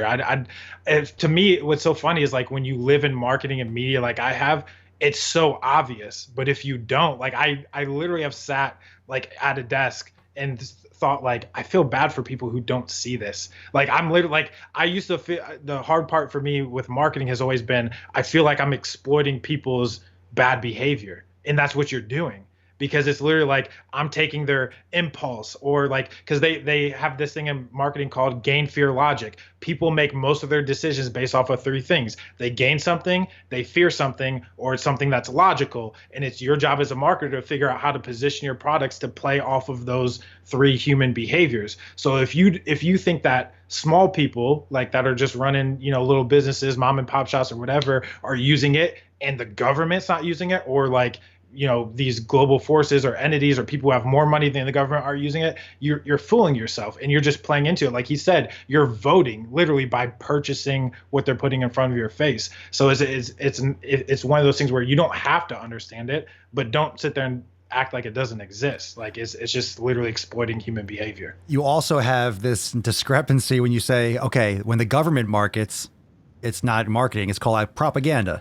That's government marketing. It's called propaganda. When you have, a business, it's like, oh, that's marketing. And people, of course, marketers tend to be the ones that are sleazy. You have like, oh, the car sales, like every fucking weekend, President's Day, this, that, and the other. So there's also a conflict because you have companies that are trying to provide a quality value, and marketing still applies for, let's say, myself. There's marketing. I can have a product, I can have Swolenormous X, but I still have to let people know about it. People have to be aware of it. I mean, it's great and that's why we do the podcast, because it's a lot of value and you're trying to reach a lot of people and spread a good message and help people. But there's a lot of these companies, just like the food companies, when you're making a garbage product, I don't personally understand how you can work for some company like that, knowing that you are literally, like you said, preying on people, but you're hurting them. Like, it's not a mystery why people are sick, why people are obese, why people are fucking dying. It's not because of the broccoli. It's not because of the apples. It's not because of whatever, mushroom. It's not because of marijuana. It's not because of alcohol. I mean, I guess it could be because of alcohol, but alcohol has other triggers. And I guess that's, what I'm saying. It's because of what people are exposing themselves to regularly. And like I like whiskey, I like scotch, and you like what you like. One of the issues with alcohol is not the actual scotch itself. Maybe if you have a sensitivity or an allergic reaction to vodka, it's the vodka with all the fucking sugar in it. It's with the whiskey. When you put a whiskey in a Jack and Coke, it's not the fucking Jack itself. You could have like a shot or a little container and sip on it, but people want to mix it with 40 grams of sugar. So of course you're going to get that. Then you get the cravings because when your insulin crashes and you're of course consuming and drinking your calories, and it's a huge fucking issue. And it bothers me when you have just thinking of all the people that are actively doing this to fuck people. They just don't fucking care. Do you think it's that do you think it's hard to say that they're bad people? Right. I was literally just going to say, people are caught in the machine. How many people here, like, would you care if you knew you're making $2 billion or $4 billion and you were only kind of hurting people? Oh, they're going to die anyways. People are disconnected from it, because if you sit in a boardroom and you're like, oh, cool, well, let's increase this CTA and LTV and put a number. Okay, go do it, Tim. Cool. And you go home to your fucking yacht. You're not connecting to any of it. You're in a boardroom. You're not seeing the soda being made. You're not shipping it. You're not injecting, these people with, insulin and shots and paying for their medication. You're not seeing it. It's like going to an impoverished area or going overseas and volunteering. When you see it, you're like, oh, this is how well we have it in the United States. This is how privileged we are. This is what real suffering is. But they're causing this. They are part of the problem. And it's mind-blowing how you have all these scientists and people that are supposed to be champions of health. But I guess it goes back to the same thing back in the 50s or 60s, whenever it was, when the doctors, those commercials or the ads, and we've seen the old classic throwbacks, 4 out of 5 doctors smoke Camels, recommend this. Fucking doctors. And they knew it was bad then. They knew it was bad. And they completely, if doctors that smoke, it's complete bullshit. And that's that was when the marketing was really fucking sleazy, but they still allow it. They still allow the sleaze, and it's almost, they're okay with the criminality of it. And it's crazy how, like, my ad, remember I was promoting that famous video, the You're Fat video, the Truth Hurts, the one that went viral. That one, remember I told you how Facebook started blocking it. So I was promoting that out there because people could download my ebook and get some free content. And they started blocking it because I guess people started getting offended. It took maybe a year, but then they started blocking it every fucking second. So it's the hypocrisy of it. Like you can't call a tree a tree. You can't call people fat and try to help them for it. Everyone's getting offended, and it's just, it's not a double, it's not even. And it doesn't have to be fair, but it's fucked up when someone or people are spending their whole life making tons of money and killing people over it. It's fucked up.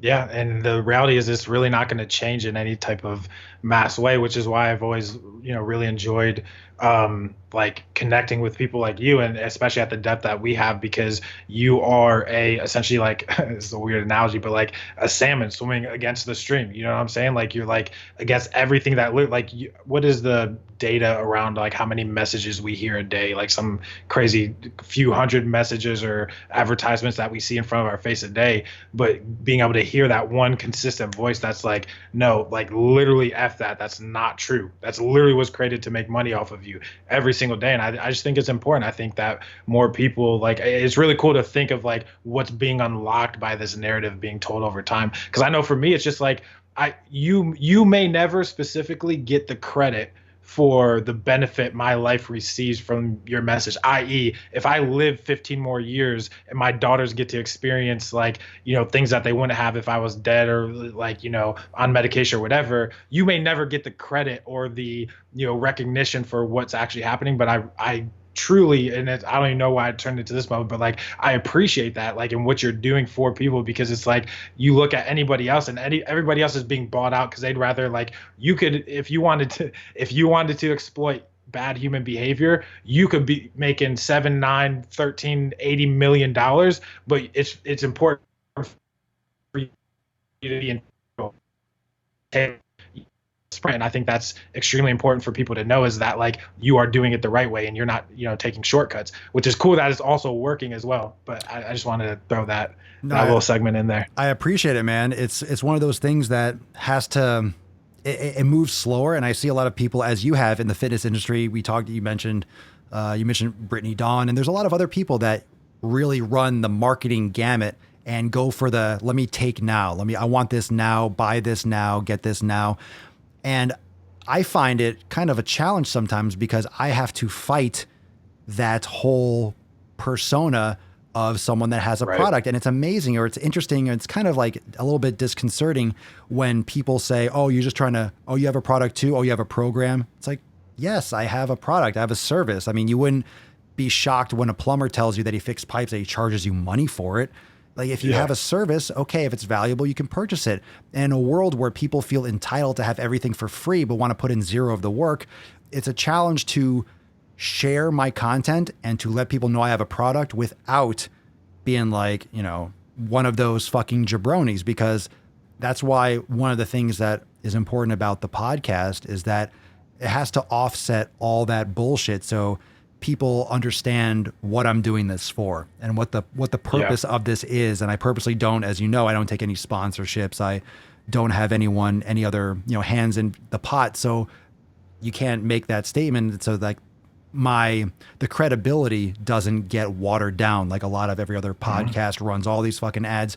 And I get it. It's everyone has a different way to monetize their services, but it's important to, try to have more transparency, but they muddy the waters, and all these people do muddy the waters with fitness, the quick fixes, the shreds. And what's a little bit sad is how much more money, not from like I want more money, but from that successful standpoint, people vote with their dollars and people buy that bullshit. Right. Those that I did a fucking driving while gaining, bro, about the fat wand and all that stuff. People buy that shit in fucking droves. It doesn't work. Right. What ounce of intelligence do you fucking need to understand that none of that makes any sense? Nothing happens overnight. Nothing happens fast. It's like, what in 10,000 fucks could you possibly think that's going to do? Right. It doesn't make sense. However, again, it's like the fear of missing out. It's the scarcity. It's, okay, I need this now. It's those pain points that's the marketing, and there's nothing wrong with it. However, if it's a product that's going to add value and help people, but most of these things aren't. They're cookie cutter programs or bullshit nutrition plans. They're just commoditized things that people purchase, and it's like, cool, one and done. I made my money, and then you move on to the next thing. Just like all these marketers ruin everything, blah, blah, blah. But why can't people aren't aware. I think consumers ruin everything because marketers wouldn't be shit without people who are actually behaving off of it. If you're buying, right? If you're buying it, then Right. obviously you're saying this is okay. You're saying that It's this the is same all right. reason that YouTube is plagued with all of the 6 and 7 figure marketers and, rented Lamborghinis and whatever. It's not because they're sleazy people, because they tried everything, providing for their families or whatever. All of a sudden they flex a little bit and people are buying. And they're like, crap, I could flex harder than this, like whatever. And it's just like, it's like, oh crap, I just made $1 million, like standing in front of a whatever, talking about Amazon products. Like, it's just like at the end of the day, people are looking for that instant gratification. And like, that's why I love that what you talk about is a lot bigger than fitness, because that same behavioral crap, I watch the comments that come through, cause I watch your show quite often. And obviously I've been very intertwined with, a lot of the stuff you've done, but it's just like, it's crazy. The things that people say, hey, if I only want bigger shoulders, what do I do? It's like, what the hell are you talking about? You want big shoulder? Why? What function does that serve in regards to not only that, was like, do you have a machine that spot builds muscles specifically on this part of my shoulder right here? No, I don't. I'm sorry. But it's just crazy to me. And then but if you were to actually secretly hide GoPros in that person's house and at their job or whatever, that same mentality and behavior leaks into everywhere else. And it's just but what's crazy is living in a society where that mediocrity is rewarded. You get rewarded with a salary and with benefits and things that allow you to keep doing the same shit over and over again until you start liking it. You start liking being gluttonous and being greedy and being selfish and and it starts becoming like a craving, Having a job to pay for things, it's like that one cycle. It's you get a job, okay, to buy shit, and it's that vicious cycle. You have to keep on working and doing the same old thing and staying in that system. And then you start taking shortcuts on areas that are really the most important. And the fitness or the health and fitness needs to be more about health and fitness. It needs to be less about abs and biceps, which is kind of ironic because I got into it for the same reason. And which is why I believe that this kind of perspective I have, because I got into this. I want to get big. I want to lift. I want to get huge. But then I started tweaking muscles. I never had any major injuries, but I started getting really tight and having spasms and all these other things.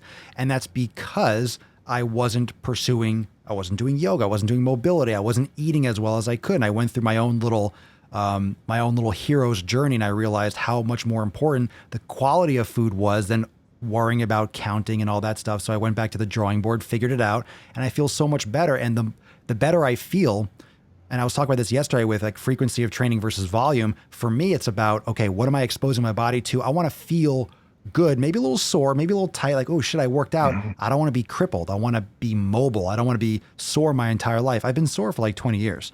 Perpetually sore. And some people are always training and always fucking beating themselves up.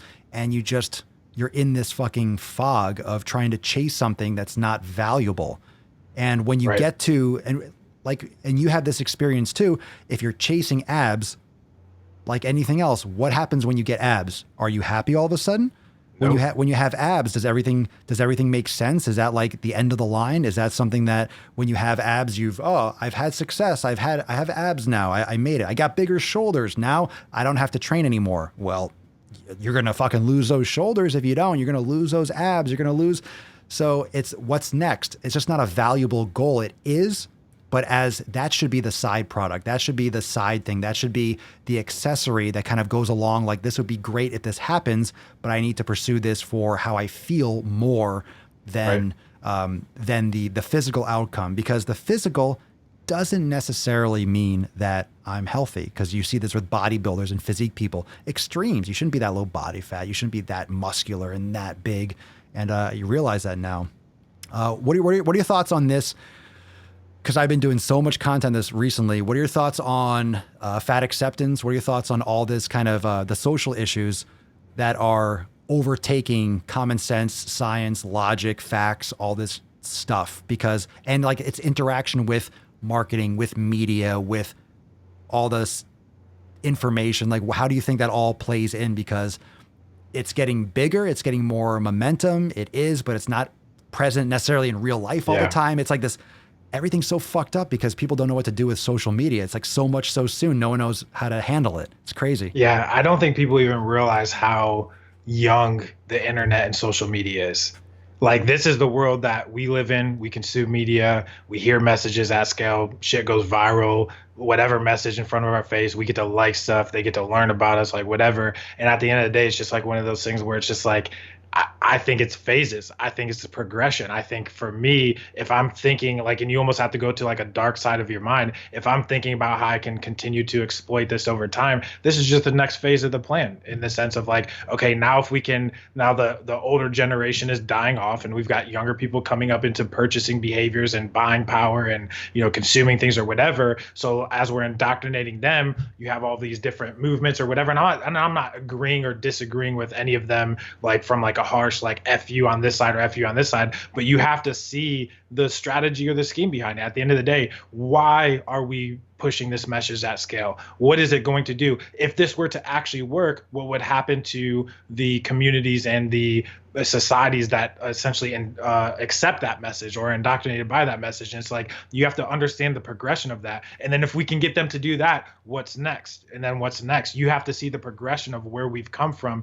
Like, if imagine somebody preaching fat acceptance in like the 1950s. I mean, Jesus Christ. Like, you would probably get punched or slapped upside the face or something, like, it's just like, it's the times that we live in. So for like, it literally is just like I was saying in the beginning with that like 3-layered like scheme. It's just like, okay, now that it's like 1, 2, 3, then next 1.1, 1.2 or 2.2, 3.2, then 1.3, 2.3. It's just progressions, just like, just like the iPhone comes out with new features. Look at an iPhone 1 and look at the iPhones we have today.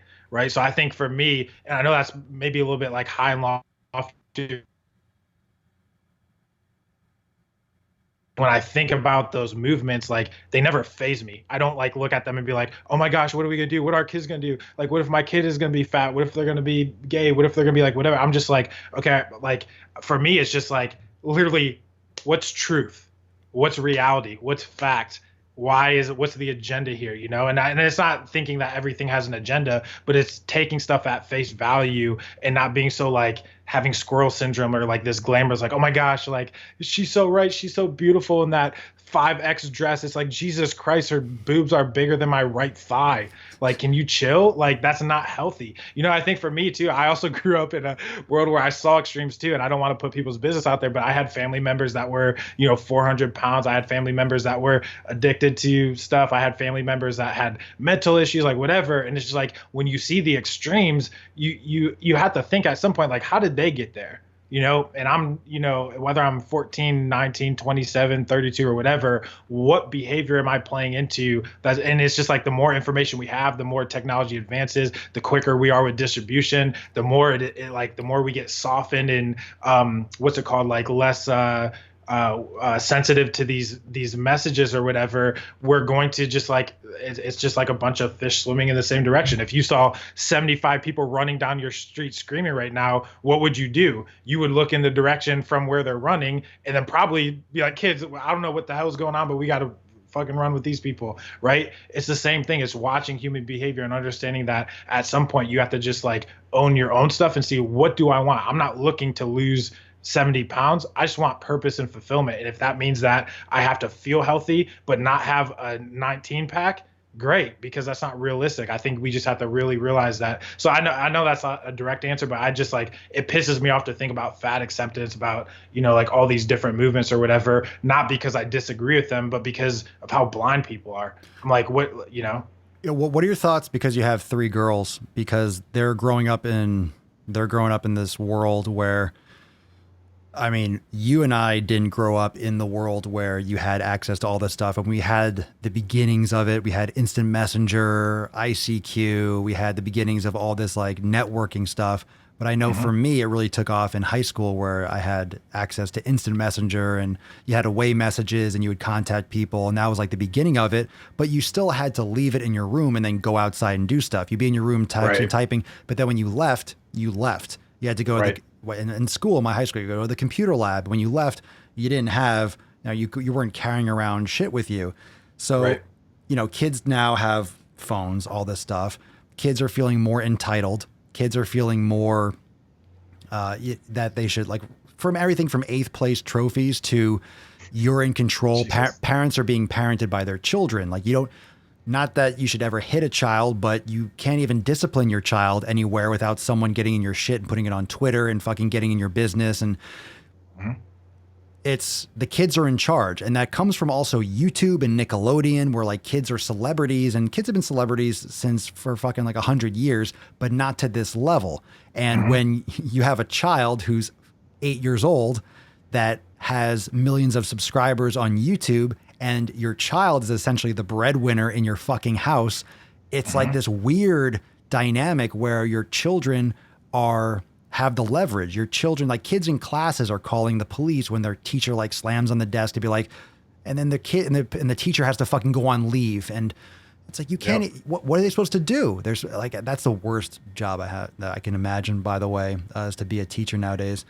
Yeah, but what are your thoughts on just your children entering this world where they're under 10? I think all of them, right? You said, is that one of them 11, or they're all like 9, 7, 6? Yeah, they're all under 10. Yep. So yeah, like they don't know anything else besides iPhones. They don't know anything else besides technology. Not that they've had it or used it, but they see us using it. They see us. It's always been around since their existence. I remember answering machines. So what are your thoughts on that? Because you're raising them in a world where they got to fucking take responsibility, all this shit, and they're women. And now there's a lot of, there's a lot of dynamics playing against them and for them, but I think it was really interesting. My wife and I were talking about it yesterday. We were thinking about like, potentially not sending our kids to school this year because I didn't like how our kids ate every day. They just ate whatever shit they wanted to eat. They always came home with attitudes. They always had these like just dumb stories. And like, now granted, it's not like, I don't want to act like I didn't go through that crap or whatever. But, as a parent, you do think about like, man, I want to protect them from that or whatever. But then there was like the other side of me, and I was telling her, I was like, but then there's part of me where I'm just like, I just kind of want them to experience it. So that way, when I teach them something, they have like substance to go off of. Like, yeah, that didn't feel good when I was eating like shit every day at school. You're right. That's a good lesson, Dad. Thank you. Like whatever. Like, so like I go back and forth all the time, like, so I'm like, should I protect them from it and like be like, oh my gosh, or whatever. And then when they leave the house, they're just like fending for themselves and they're like, holy crap, I haven't experienced anything because I'm sheltered. Or should it be, a little bit more of like, let them experience it to a certain extent. So I'm a little bit on the fence with it. Honestly, it's very hard raising girls just in general. Because of our society, because of expectations, because of a lot of things, and then also just the dynamic of like the racial stuff too. So I think it's just so crazy when you see all of the different media elements and agendas clashing like in one, and it's like, so to be honest, that's a really hard question to answer because I think for me, it's just like, I'm going to do my best, I'm going to do my best to make sure they're eating healthy, that they're aligned with fulfillment and purpose. If one of them says they don't want to go to school because they want to, I don't know, crochet or something, like whatever, I'll be like, okay, well, here's how you make some legitimate money off of that. I'm not gonna be like, no, you must go do like, so I think for me, it's just like I think there's I used to always say there's not a balance, it's a rhythm, like everybody's looking for balance and like, how do I balance my time and how do I balance like, how do I balance leg day versus this and how do I balance nutrition, how do whatever. It's like, it's a rhythm, it's an ebb and flow. It's like sometimes you have to listen. So I think each one of them are going to be very individual in how they react to it, to their health, to their surroundings, to their relationships. And I think for me, it's been a very healthy and hard challenge to understand the dynamics between the three of them. So I don't necessarily have an answer for that other than it's hard as shit. And I understand why you get people in the comment section that are like, yeah, I have 1, 2, 7, 4 kids or whatever. And this is why I'm fat. And I'm just like, that's bullshit. But I also kind of understand what you're saying, yeah. Like, well, you might not know how to answer the question, but you're going to fucking find out. That's for damn sure. Right. Yep. I know, real quick. But it's going to be intense just because of the attachment when it comes to the social media metrics and people liking your posts and what kids do. Because I remember when I was, the worst year for me, the worst grade was 7th grade. And that for people is usually 12, 13, which makes sense. Boys are in puberty, everyone's just becoming a bunch of cocksuckers because they don't understand what's going on with their bodies. So you have this transitionary period where literally girls are getting their periods, boys are realizing that they have dicks and they realize they're there for some reason and they don't know why. They're trying to figure it out. And everyone's just, guys are really cruel to each other, girls are brutal to each other, and vice versa. So you have this added element of, it's like the classic whispering, passing notes and whispering behind people's back and talking. There's nothing worse than whispering behind people's back to their face on Twitter or on Instagram, or blocking people and then sending a message, creating a hashtag like Sally sucks. It's like, shit, you're going to have people, kids, because I know kids are using, what was interesting is like the rate of users of Twitter, it's really high with high school, because a lot of people that are watching and listening probably don't use Twitter. Some people, it's like you do use Twitter or you don't. There's really isn't like much in between. Most people don't use it now. It's not one of the real super popular applications, but it is for kids. I guess they're just messaging and they're having conversations in high schools, but you can really fuck some minds up really young if you're a parent and you're not plugged into that shit. Right. I think it's really important to like stay intertwined and be aware, because like you have to like, I think it really does come down to empathy. Like I can't control who they're going to be or what they're going to do, but I can have empathy for the perspective in the world that they're growing up in, and I think I can teach them guiding principles and things that will allow them to make healthy and whole decisions and stuff like that. And I also think it's like, I forget what that philosophy or whatever principle is, where it's like for every reaction there's an equal and opposite reaction or whatever it is. But like one of my business mentor, when I first got into entrepreneurship, he was like, if you want to be successful in business, he's like, I promise you this will change how you sell, it will change how you market, it will change how you build your business, change how you hire, whatever. Every person you meet, you need to treat them like they have a sign around their neck that says, help me feel important. Well, the equal and opposite reaction of that is, if you want to tear some shit down, publicly slander their name or bash them, or like get 70,000 people to sign this or say this or like this or retweet this or whatever. It's the equal and opposite reaction. Like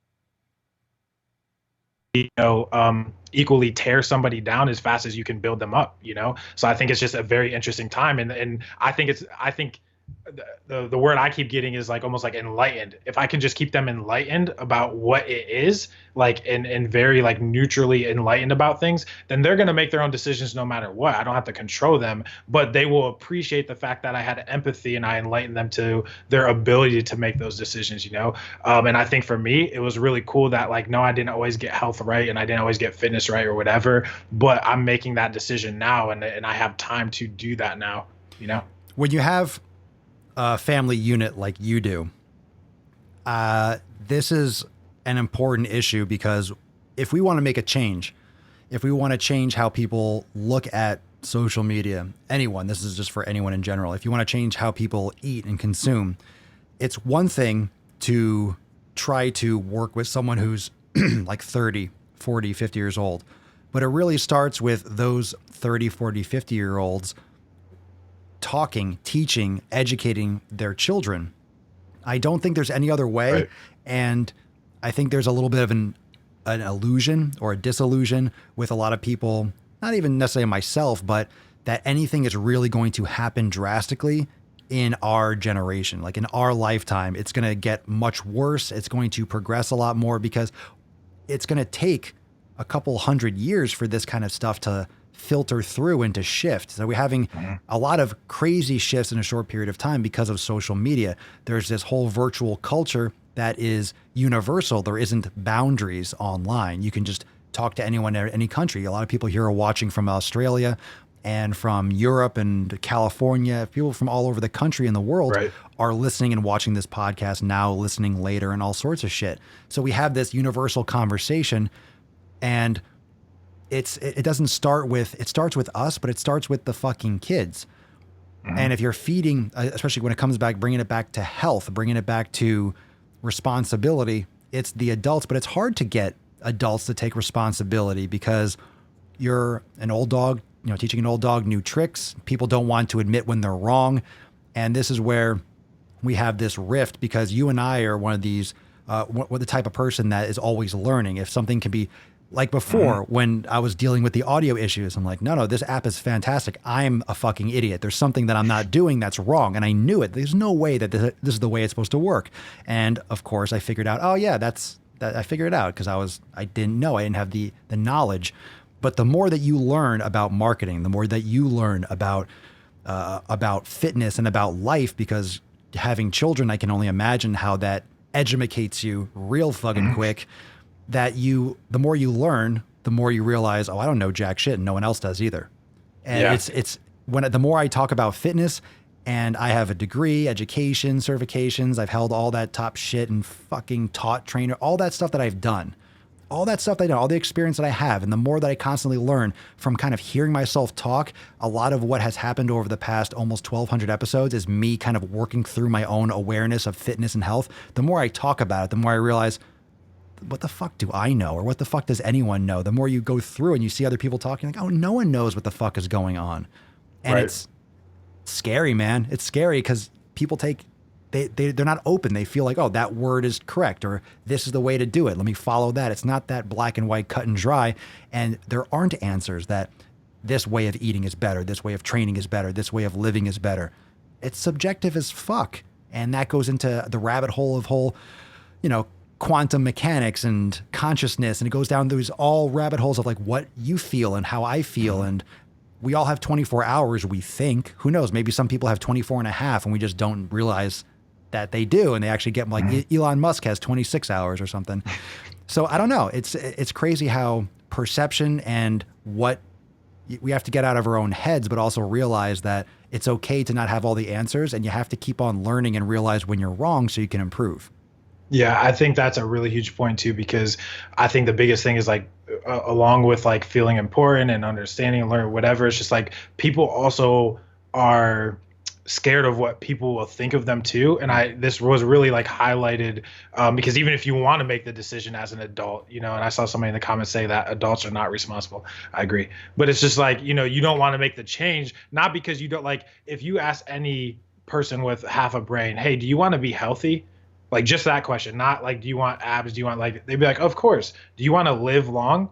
Oh yeah, absolutely. Do you want to enjoy your life? Like everybody would answer that. But do you want to show up to Thanksgiving and tell your parents that, no, I'm not going to eat that because I'm like, whatever. Do you want to show up to a restaurant with all your buddies because you still want to have a good time, but you're carrying a paper bag with like sweet potatoes and grass-fed beef or like whatever? Like, no, you don't want to look like an asshole or an idiot to the people that you actually love and like, like whatever, like hang around, or your significant people that you've, surrounded yourself with. And I thought it was hilarious when we met in person, and I always knew you did it, but dude carried a plastic bag with like grass-fed meatballs and sweet potatoes and like only drink coffee. And I was just like, and yeah, do you get a couple looks like, why does this guy walk into like, yeah, but do we enjoy ourselves the same amount of time in the same way? Like, whatever, were we still fulfilled in that moment and fully present 100%, and I think people are just literally afraid of like, well, what do my kids think? What do my teachers think? What do my parents think? What am I like, because you literally like, if you're, go to a family gathering, they're going to notice if you're fatter, if you're skinnier, if you're vegan, if you're,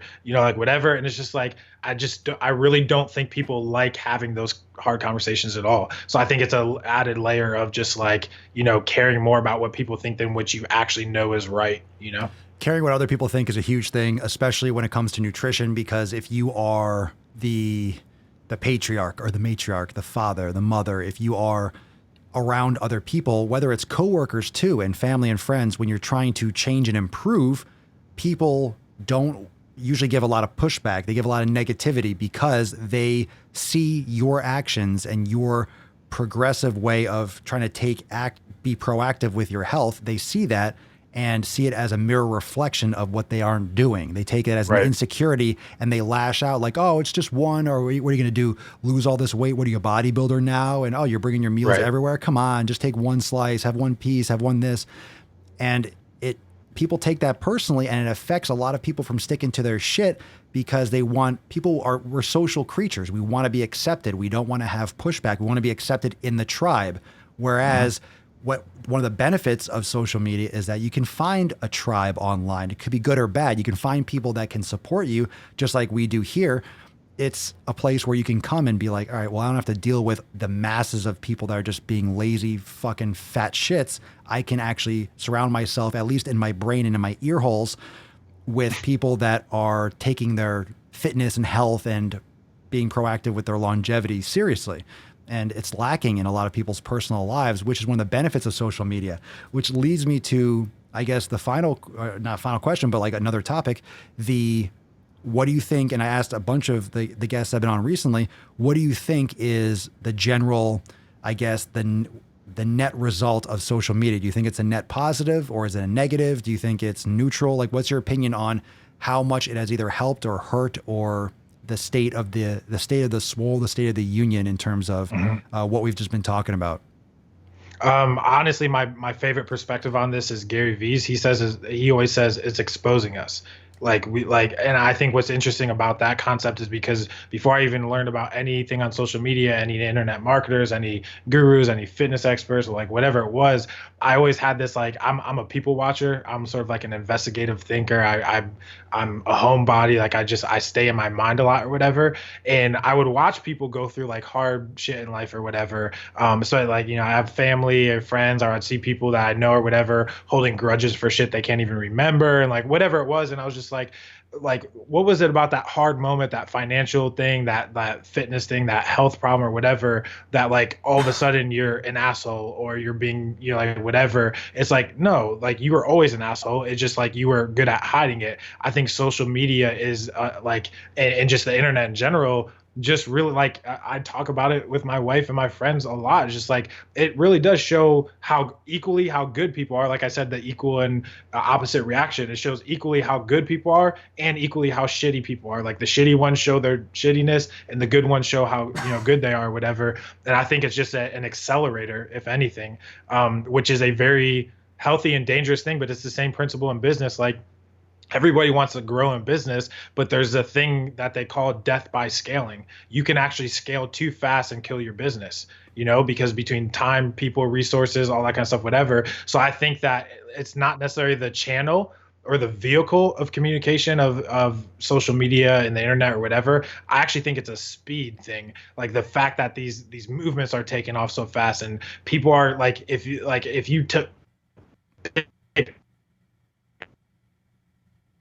ask 90%, ask the people like what they thought or why they believe in that or whatever, 90% of them wouldn't be able to tell you why the hell they're that avid, of a, advocate for it or whatever. It's just like, so it's almost insanity. It's accelerating insanity, in my opinion. So I think it can be used for good, but I think over time people will calibrate, as we always have.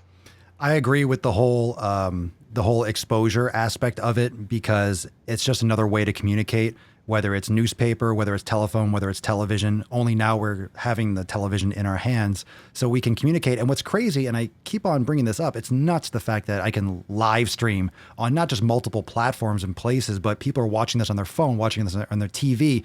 We're living 1,000 miles apart, and we're talking and discussing this.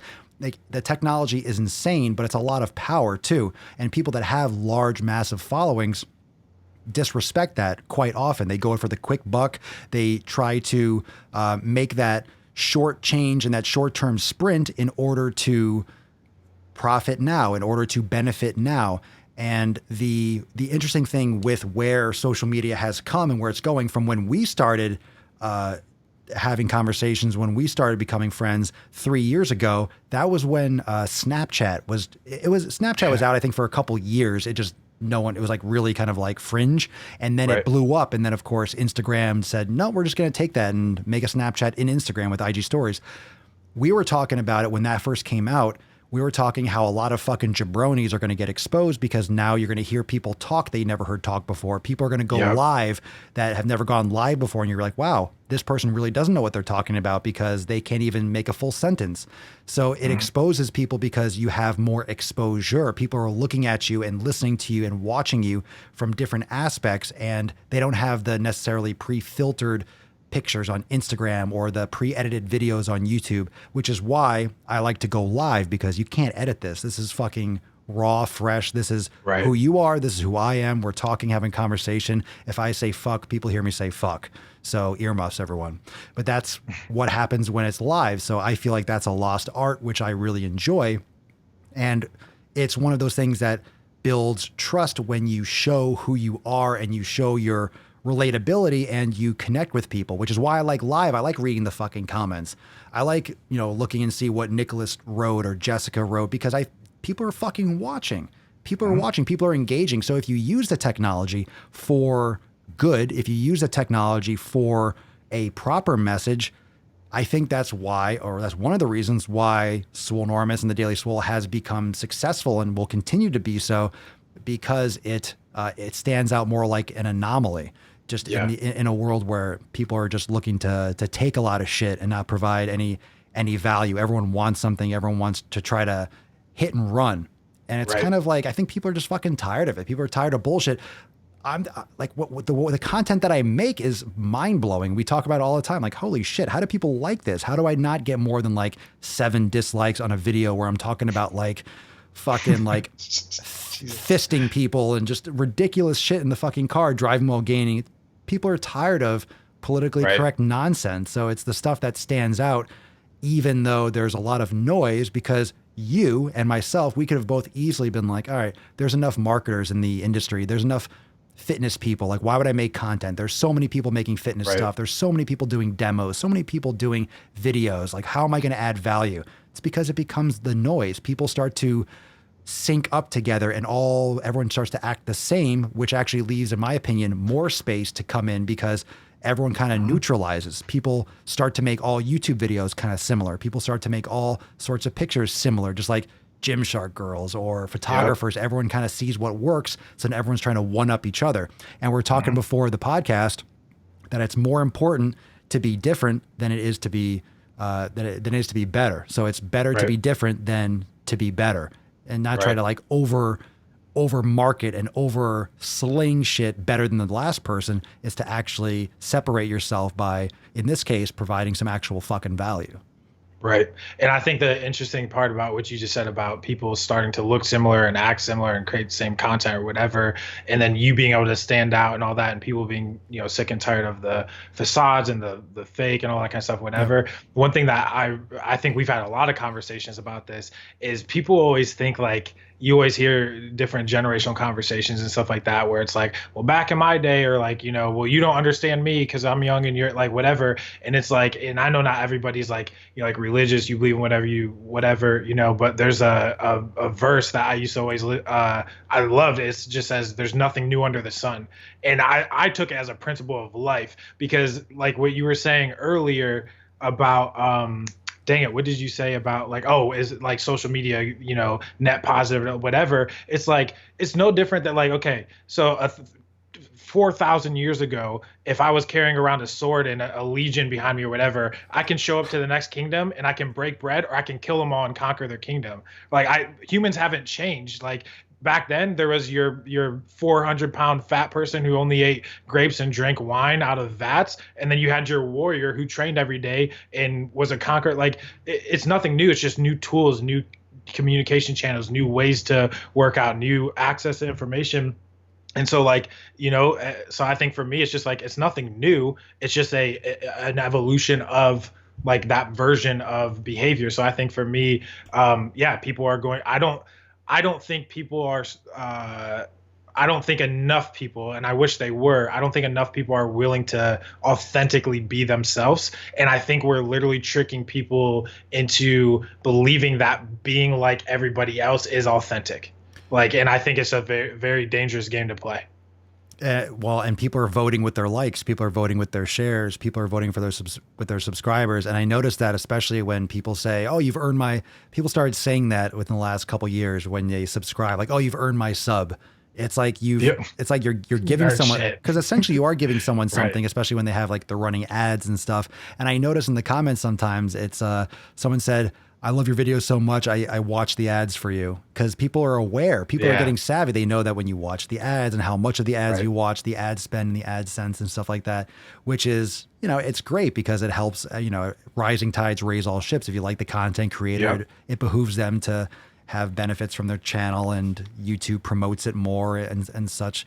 But it's the methods of communication are definitely different, but humans are not different. If you took a human being that, like a baby, a time machine, and you went back 1,000 years and took a baby that was born, bring him today, they would develop just like anyone today, and they would use the internet, they would use all the stuff. It's just a juxtaposition that we always think yesterday was better. We always think yesterday was cleaner, was easier. And I don't wish to be in a military draft. I don't wish to have a famine. I don't wish to be in a farm all day, sowing crops. I mean, we have it so fucking easy, but most people don't recognize that, and they feel, or they take it for granted. I think that's part of the thing that I guess bothers me, that you can't help, but it's also a good thing for me in terms of a business owner. It's good for me to realize, okay, these people are taking advantage of it. They're taking it for granted. And I think that's another reason why you work hard, because I see a little bit of myself in you. No homo. And then I see that's such a 90s phrase. So, and then I also see, that's so politically incorrect, but that's why we watch Daily Swole, isn't it now? It's something that I see in you, that you work hard, and your passion and your discipline and your dedication, and mine myself is kind of like with this almost fear of it ending.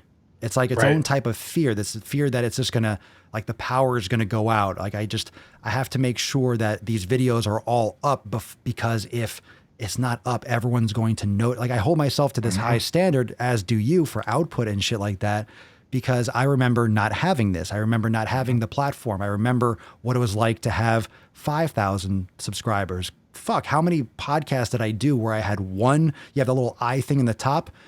I used to have one person watching. It used to go down to 0, and I didn't break any stride, but I remember people not watching it. And I'm thinking to myself, keep going. This is recorded forever. People will. And a lot of times it was me.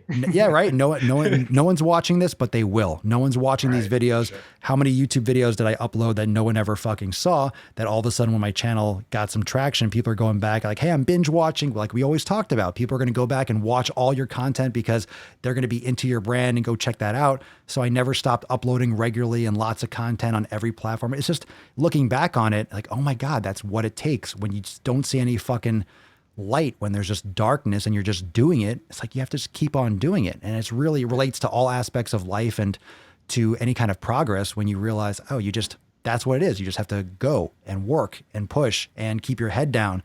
But there's this little voice in the back of my head, like this could all be gone tomorrow. And it might be someday, but in a different way, it'll transform like a butterfly into something else.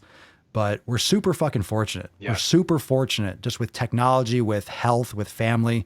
And yeah, I agree. That was a long-winded, rant, but still kind of built upon what you were saying. But I agree with what you said. People think they're going to stand out by following the mold. Right. And I think what's interesting, you said a line in there about like, the dedication and the hustle and all that kind of stuff in regards to, your behavior, my behavior, and it could just like all be gone. I have that thought all the time of like, yeah, I mean, I could get hit by a bus, I could like whatever. And it's just like, and I know it's such an age old principle in regards to you don't really know what you have until it's gone. But we were just talking about, my two 27-inch monitors falling and busting on my desk or whatever. It's like, I took that for granted. I was just like, I have nice technology, and now I have a nice screen up here, and hopefully I can get those fixed or whatever. But as soon as they were gone, I was just like, man, those were some nice monitors or whatever. Same thing with health. It's like people are always use the excuse like, well, I've always heard about cancer and this, that, and the other thing or whatever. It's just, I just didn't think it would happen to me. It's like, but like, what if it does? What if, so I just think that I don't think people are realistic enough with themselves in the standpoint of just like, you could blow out a knee because you're fat. Yeah. Like you get like, or whatever it is. And it's just like your heart could stop because of how much sugar and sodium or whatever you consume. It's just like, that's why I love listening to your stuff. Cause it's almost like from like one intellectual person to another. It's almost humorous for me to hear you say those things and know that like maybe 2% of people will actually follow through. Well, maybe in the Soul Knowers community, people will do it more because you've like literally indoctrinated them over time. But the mass, the general public, but it's just like most people won't do it. So it's almost like humorous to me because it's like people are like, yeah, like heart, whatever. And then they literally will go and just like, eat whatever tonight and do whatever tonight. It's just like, yeah, you're a cheerleader. That's all you are.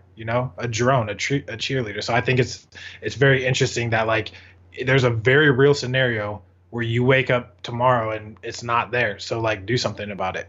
And that's it can be related to anything. You don't realize how important the power is until the electricity goes out. Like, oh, I'm so glad I have a car. And then you have a flat tire, and Right. you don't appreciate being healthy until you hurt your knee, until you hurt your back, until you have cancer.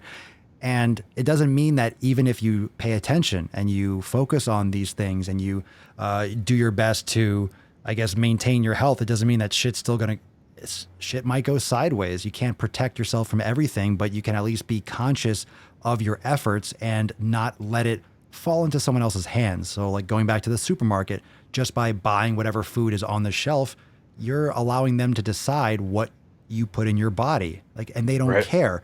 Your doctor, you're in control of your health. You can Google this information. You have access to all this information that you can cross-check other human beings' opinions.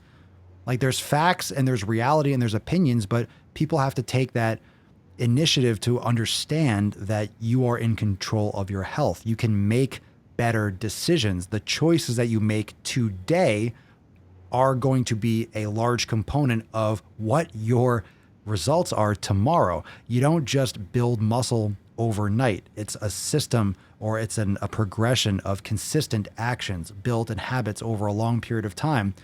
And people aren't willing to put in that kind of work. But on the flip side, you're just going to flip a switch, wake up one day and have all these issues, and you're going to regret not starting today and not starting yesterday. Everyone that starts yoga or exercising, they're Right. saying, oh my God, I never realized how much Right. yoga was amazing. I wish I did this 20 years ago. I know. That's why I preach and push it so fucking hard, because when I found yoga, I had already been training for 10 fucking years. I wish I had found that 10 years before when I started, Right. but I didn't. So that's why I push it so hard, and I'm so fucking diligent with talking about it and with meditation, because I didn't do it. I didn't do it. Yeah. I didn't know about it. I didn't think that it was something for me. And then when I tried it, super fucking humbled, realized, wow, I am missing a massive piece of the pie, if not the whole thing. And Right. its perspective is priceless, but that's where some deep thought really helps. Most people don't go into that deep thought. They just go on the surface. They just kind of hit and run, take a headline grab, read a tweet, read an Instagram post, maybe listen to the podcast for a few minutes. So, the long form conversation is great. It might get some people in, but it's hard because you want to help more people. I do. Right. So it's just that relentless putting out the fucking same message in different ways and having these discussions and trying to provide value for a lot of people, but understanding that my message, your message, when you communicate, it's reaching and it's impacting a lot more people than you might notice on the surface. Because imagine how much this podcast is going to help a lot of people and provide value in someone's day.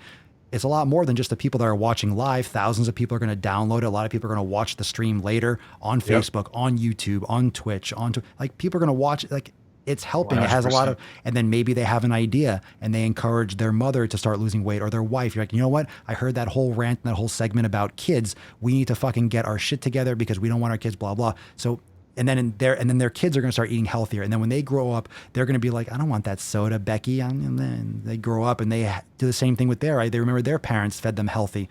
So this could have like just this one podcast. You never know the impact, which is extremely humbling, and then kind of like, people don't think about that. But that's why a lot of these influencers that make these bullshit claims and that really take advantage of people, that it's really hurting a lot more than just one person. It's affecting negatively a lot more people than you can. Yeah, it's a virus. Because think about that, I've listened to like your rants about like Gymshark or these two, whatever. It's like that same thing. It's like you invest that money into something that has no return on your body, on your health or whatever. But literally, like if you really break down why you bought that, is because you saw somebody with a big ass and you wanted one too. You know what I'm saying? But it's like, for me, it's just like, I keep going back to that like equal and opposite reaction thing. It's just like what you just said about like, we never know how much this could affect. That's what's working in marketing and in fitness. Like it's literally like the same opposite effect is like, oh, well, if we can get a bunch of people to make dumb decisions, think about how fast that will spread, and then their kids will do it, and then it will be easier to make money when they're like, and it's just like, I wish, like you said, I wish more people would like truly get it, not just say they get it, not just like it, not do it for 3 days and stop. Like, even including myself, like whatever. It's just like, I wish more people would get it, because like there's life's at stake, and you can sound high and lofty and dramatic, but I mean, I would rather sound like that than fake. And I don't know. It's important to me. It really is. It brings back that authenticity that if you're sending out a message or you're doing something, whether it's your business, personal life and whatnot, but you're doing it for the right reasons, you're doing it for like, it's coming from a good place. Like I make a lot of videos. And I say a lot of fucking shit. I say a lot of things about people. I have a lot of opinions, but one of the reasons why my content is so positively received is because the message behind it and the purpose of saying it in a certain way and the delivery and the intent behind it is important. And a lot of times that gets overlooked with people that just want to get views. When you're chasing just popularity, when you're chasing just eyeballs, you forget and you leave behind, or you're not aware of how it comes across, and you leave a lot of damage in your wake. So, I mean, this is like a really great topic. And of course, we're going to do this again for sure, because Absolutely. 100%. If anyone doesn't see already how our conversations like offline just go for like fucking hours, like we just FaceTime and we're literally both doing work. We're on the FaceTime and just talking, without talking, and like, working on our shit and just kind of checking in. We just kind of like hang out in the same room essentially and work, but we just fucking talk and talk. But it's all these issues that need to be hashed out, or there needs more awareness, because as much as we can blame the creators, we also have to take fucking responsibility and put responsibility on the audience. So there's responsibility on both ends. And I know a lot of my content is about the creators, okay, because they're searchable. It's more trending. People are looking for them. So if they look for that, they're going to see my video on this bullshit and they're like, oh, let me watch this guy. Holy shit. I didn't know she did that. I know he did that. I didn't know she was like this or pushing this agenda. So they watch my video. And then of course you get attention. You could send your message, but it's also, important for the audience. Like on the Drive While Gaming with the fat wand, I said, these companies, they think you're a dumb bitch. They think you're a dumb beach. And I was like, are you? I don't think you are. But these companies think you're fucking dumb. They think you're dumb. I don't think the audience, I don't think anyone watching or listening to this is dumb. I think we just selectively ignore these types of things because there's just so much of it. Like you have to tune it out. It has to be background noise or we'll all go absolutely fucking insane. So we have to almost like separate ourselves from the, okay, what are we going to do? Have like pitchforks and be fighting the good old fight every day? And people are like, I got to go to work. I need to make food. I got to feed the kids. They're like, they'll watch a show on Netflix, unplug, and then restart the next day. But it's important that the audience, the individual, the parents, everyone, it really comes down to kind of essentially responsibility and accountability. If you take responsibility for your approach to even watching videos, to giving your views and giving your attention, which is exceptionally valuable to a creator, they better fucking deserve it. Right. 100%. I'm just at a place where I think overall, the point that you said about putting responsibility on the audience, I think for me, what I was thinking in my head is like, I was trying to come up with an analogy. I can't think of anything like smart enough to like say it right away, but like imagine sitting in the room where like Steve Jobs got inspired by the person who was saying a message or like whatever. So like for me, what I like about the presentation of your message in regards to like the almost like the, I don't want to say like you said the state of the soul earlier. It's almost like it's very inclusive in the standpoint of like there could literally be like, I mean, I literally know, I mean, your podcast gets thousands of downloads a day and it's just like crazy. It's like, imagine 7 of those people being bigger than the Swole Enormous brand and spreading the message further, or like whatever it is. It's like, at some point we, like you said, we have to take it off of or demonizing the leaders of the opposite side and just be like, hey, can we actually, change something or do something about it? Like somebody may watch your stuff, listen to my music, I may create content. Somebody like, I really think that it's contagious. That's the word I'm looking for. It's contagious. And in order to get someone's attention, you need to stand out. You need to have that kind of edge. And, I have a lot of different aspects of my personality, of course, of my content creation, but that kind of, going against the grain is also, it's, I kind of lost my train of thought on this one, to be honest. I had a fucking brain fart, just too many things going through my head. But there's this element of getting people's attention, but understanding and respecting it once you have it. And, Right. and that's often, again, it's the respect of other people's time. It's the respect of your platform. It's the message you're trying to send. It's the intent. And it's all those things that get overlooked because things are done in such little snippets. Such things are just fucking like hit and run, little clip, little clip, little clip. And there's not enough time in the day to really formulate a lot of these opinions in order to make actionable change and kind of overcome being a victim of just whatever is being shown, whatever's being advertised, whatever people are talking and saying around you. And it goes back to all these like social issues and stuff like that people get overwhelmed and just kind of get stuck in the mire and forget that they have a choice, that they have a vote, that they have the ability to control their environment. Like, how do you unplug? How do you unplug from all this in terms of, because you're a creative mind, and that's, and I know this is really important for me just to get across this like prefacing point. For me, if I'm distracted upstairs, I can't go to the gym. I have to be like, okay, at least unplug for a little bit. I'm better off training first thing in the morning, but if I'm up super late getting stuff done, I don't go super early. So if I kind of get in the role of things, if I have too much stuff going on upstairs, I have to like almost take a day off, or because I can't focus on my training. So how do you unplug and focus on your music? How do you unplug and be with your family? Because a lot of people don't unplug. They can't unplug. They have their ego, their self-worth and everything wrapped up into their physique, into their social media response. How do you unplug yourself? Because I think that can provide a lot of value for people that are just like, they go up and down like with the buoy based on what's around them. They follow too many people. They intake too many things. Yeah, I think there's two things kind of. I think one, I posted something yesterday on my Insta story where I said something to the effect of like, there's nothing I despise more than people who think they have it all figured out. Like life has a funny way of teaching lessons, and it's like if you don't like, slow down, like life will teach you the lesson eventually, because that's why the whole like thing about like midlife crisis, or like, people going through things in their 30s and 40s, or like those big moments or whatever, because at some point all the shit's going to hit the fan, and you're going to realize either you were faithful with your body and your whatever, or like you took care of it and your family and your relationships, or you're going to wake up one day and be like, wow, I have shitty relationships, a job I hate, I'm 40 pounds overweight, and now my knees hurt or my back hurts, like whatever. So for me, unplugging is keeping that in mind, because like the phrase that always comes to my mind when I just want to do more, or I'm like too clouded, or I'm hitting like a lower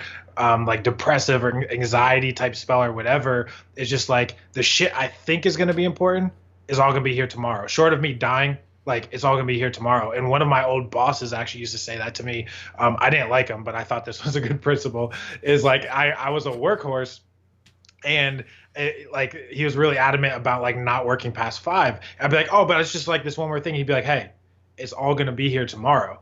And it's like, and that's true. Like if you look at it in positive life from the standpoint of like, hey, me taking a night off or a weekend to unplug, or, like last week when I was in Boston on a work trip, I cheated on my, diet like twice in a row. And it's not even a diet at this point. It's literally become my lifestyle. It's like, I literally ate like bad shit for like 2 days or whatever. And it's like, but for me, like and I'm not encouraging this, but I'm saying for me, spending time with the person I was with, it was one of my best friends. We were on a work trip doing film or whatever. It was very important to me. So like the mental refresh and me coming back was actually extremely healthy. I didn't, like you always say, I didn't lose all my gains, or I didn't like gain the 40, 50 pounds I've lost, or like whatever. I just like, for me, the mental, like we created some films, we listened to some dope music, we drove, like hours to places or whatever, because we were like an hour away from the location, from the airport or whatever. And it's just like, it was very relaxing. Same thing with my music or my creativity or my film, is like, I don't think people put enough emphasis on how strong or how effective it is to have a strong mental capacity to be consistent with something, because consistency is what kills people, like, or the lack of it rather. It's like, no, you at one point you did it. At one point you've proven to yourself you can eat that, you can lift that, you can run there, you can whatever. And at some point you just decided it wasn't important enough for me to be ready for that, to be rested for that, to, you know, prioritize that or whatever. So to me, I've literally learned how to prioritize disconnecting. And this is what's crazy is I've lost this mantra that I'm like this big workhorse, like freaking crazy, always grinding person, but I've gained back my priorities in life and my mental health and like whatever. So for me, it was like, okay, yeah, well, I probably still do really cool things, build really cool things, whatever. Absolutely. But I had to die to this thought that like I had to be known or seen a certain way by my family or my friends or whatever. And now I disconnect. Like the second work hits 5, I'm done. The second, you know, it's the weekend, I'm like, it's the weekend, like, you know, and not weekend in regards to I'm just be lazy or whatever. I'm going to disconnect. I'm going to walk my dog. I'm going to spend 4 hours outside with my family or whatever, because that's going to give me the energy to then go do what it takes to keep my fitness in the right track or whatever. And it's proven this is the first time I've ever taken my fitness and my health serious outside of high school when I had to, because it was 2-a-days in sports and all that kind of shit or whatever. Like it's literally been a half a year with maybe 5 days where I've sort of like went outside of what I should be eating or whatever. It's become my new lifestyle. And it's like, but I feel better. I sleep better. I enjoy my time better. I'm more awake. I'm more present, the whole nine. And I just feel great about it, you know? And it's that balance that people get the wrong way. Balance. I like what you said before. You said it's not balance, rhythm. I still have that because obviously when you run a media company and one that's growing very fast, which you have a lot of experience with, it's very easy to just do stuff all the time. And for me, international audience, everything, it's always kind of all the time. And upstairs, it never shuts off. I'm always thinking I'm up super late. I'm up early. I'm up, you know, there's all different things. It never stops unless I stop myself. But there's also this whole thing that I realized, all right, there's no such thing as balance. It's a unique, it's subjective. It's what works best for you and those people around you. And to be consistent, especially when you're part of a family unit, when you have your little society or community or your little circle, who you surround yourself with, it's important that you are leveraging what makes you happy, what you're passionate about, but that you're finding that rhythm for yourself and that you're not mapping what you're doing and your goals on what other people are doing. And which is very common for people to forget the fact that, oh, I can live a life based on what I want and based on what I need. I don't have to succumb to everything around me. My flow, my rhythm is going to be different. It doesn't have to be 50-50 because you don't excel at anything. You're not super consistent when you give it that much range for taking a day off, for slacking on your diet. You're not, if you're not obsessed, and come on, you know this, you've seen like what I've done from the beginning. If I wasn't fucking obsessed and relentless and held myself to the highest standard, I wouldn't have done half the shit that I've accomplished because the workload takes a lot of time and it takes a lot of effort. But it's that consistency and discipline that people, I hope that they can apply to their fitness and to their health, because that consistency that we've talked about so many times, that a good plan today is better than the perfect plan tomorrow. Perfect doesn't exist. Yesterday's episode, there's no fucking perfect. There's no perfect diet. There's no perfect training plan. There's what works best today and hopefully tomorrow and the next day and the next week and the next month. But then once it stops working, guess what? That shit ain't fucking perfect anymore. That's not optimal. And the way I train today and my balance and my flow today is a lot different now than it was 3 years ago. And you know that, or 10 years ago, and so forth. And I hope it's different in 3 years, because if I'm not changing, I'm not growing.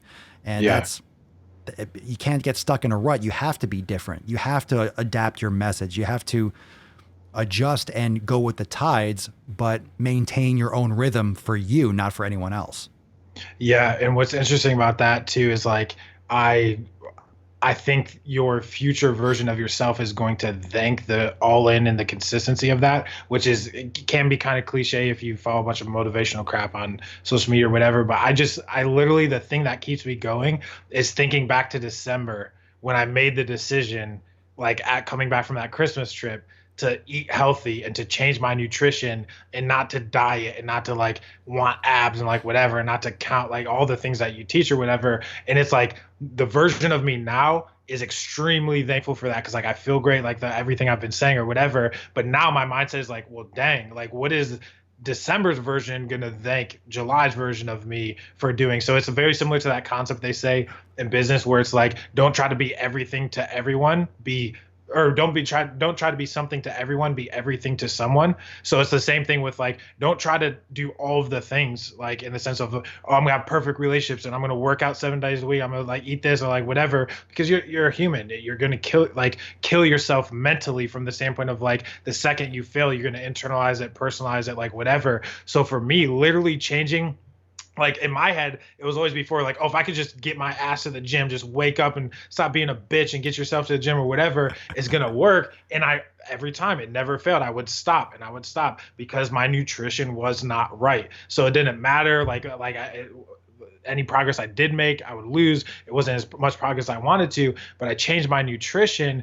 And now when I tell you, even though nutrition has been my focus and not necessarily like bulking or fitness or mobility or whatever, I have worked out more consistently than I've ever worked out in my life since I started eating right. So it has like a compound effect, like in regards to going all in one area. I could have tried to do a little bit of everything, and I guarantee I would have been done by February, March, because I've been like, this is too much. But I went all in on one thing, and it changed the way I looked at health and fitness. There's this whole approach. It's progressive habits. When you do something, when you try to bite off a lot, and I tend to do that.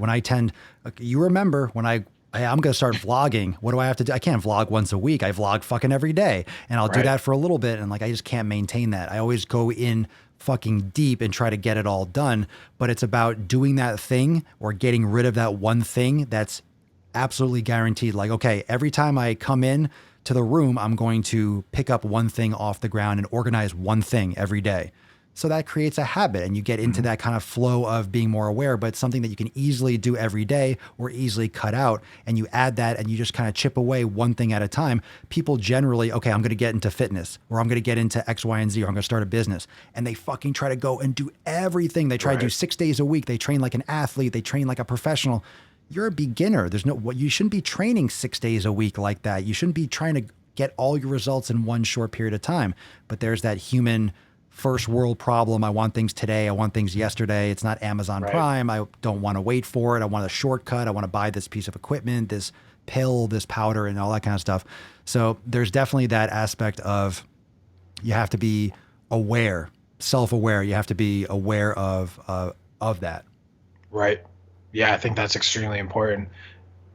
I don't really have much to add to that point. That was really good. No, yeah. And my brain, dude, it's so funny that you said that. I have to go back and listen to what just happened, because I almost trailed off at the end because I forgot even, my brain just like blew. Like I swear, like I blew a synapse because I saw you freeze. I'm thinking, I don't know either, bro.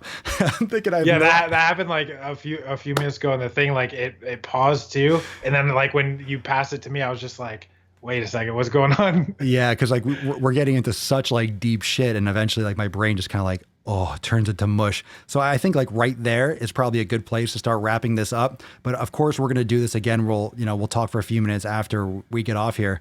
But it was a great fucking time having you on here. But I want to give you the opportunity to I know people that are still listening and watching. Of course, this will be in the post description down below. And I tagged you in my Instagram story, and I'll continue and I'll do some more follow up with that. Where can everyone find you? What are you doing? What's like your flow now in terms of, we didn't talk that much. We just got to bring you back on and we'll talk more about your music, but they'll hear it, of course. Yeah. I'll put the 100%. New songs that you have, but why don't you give everyone your plugs, tell them like where they can find you and what you're doing and where the best place to listen to your stuff is.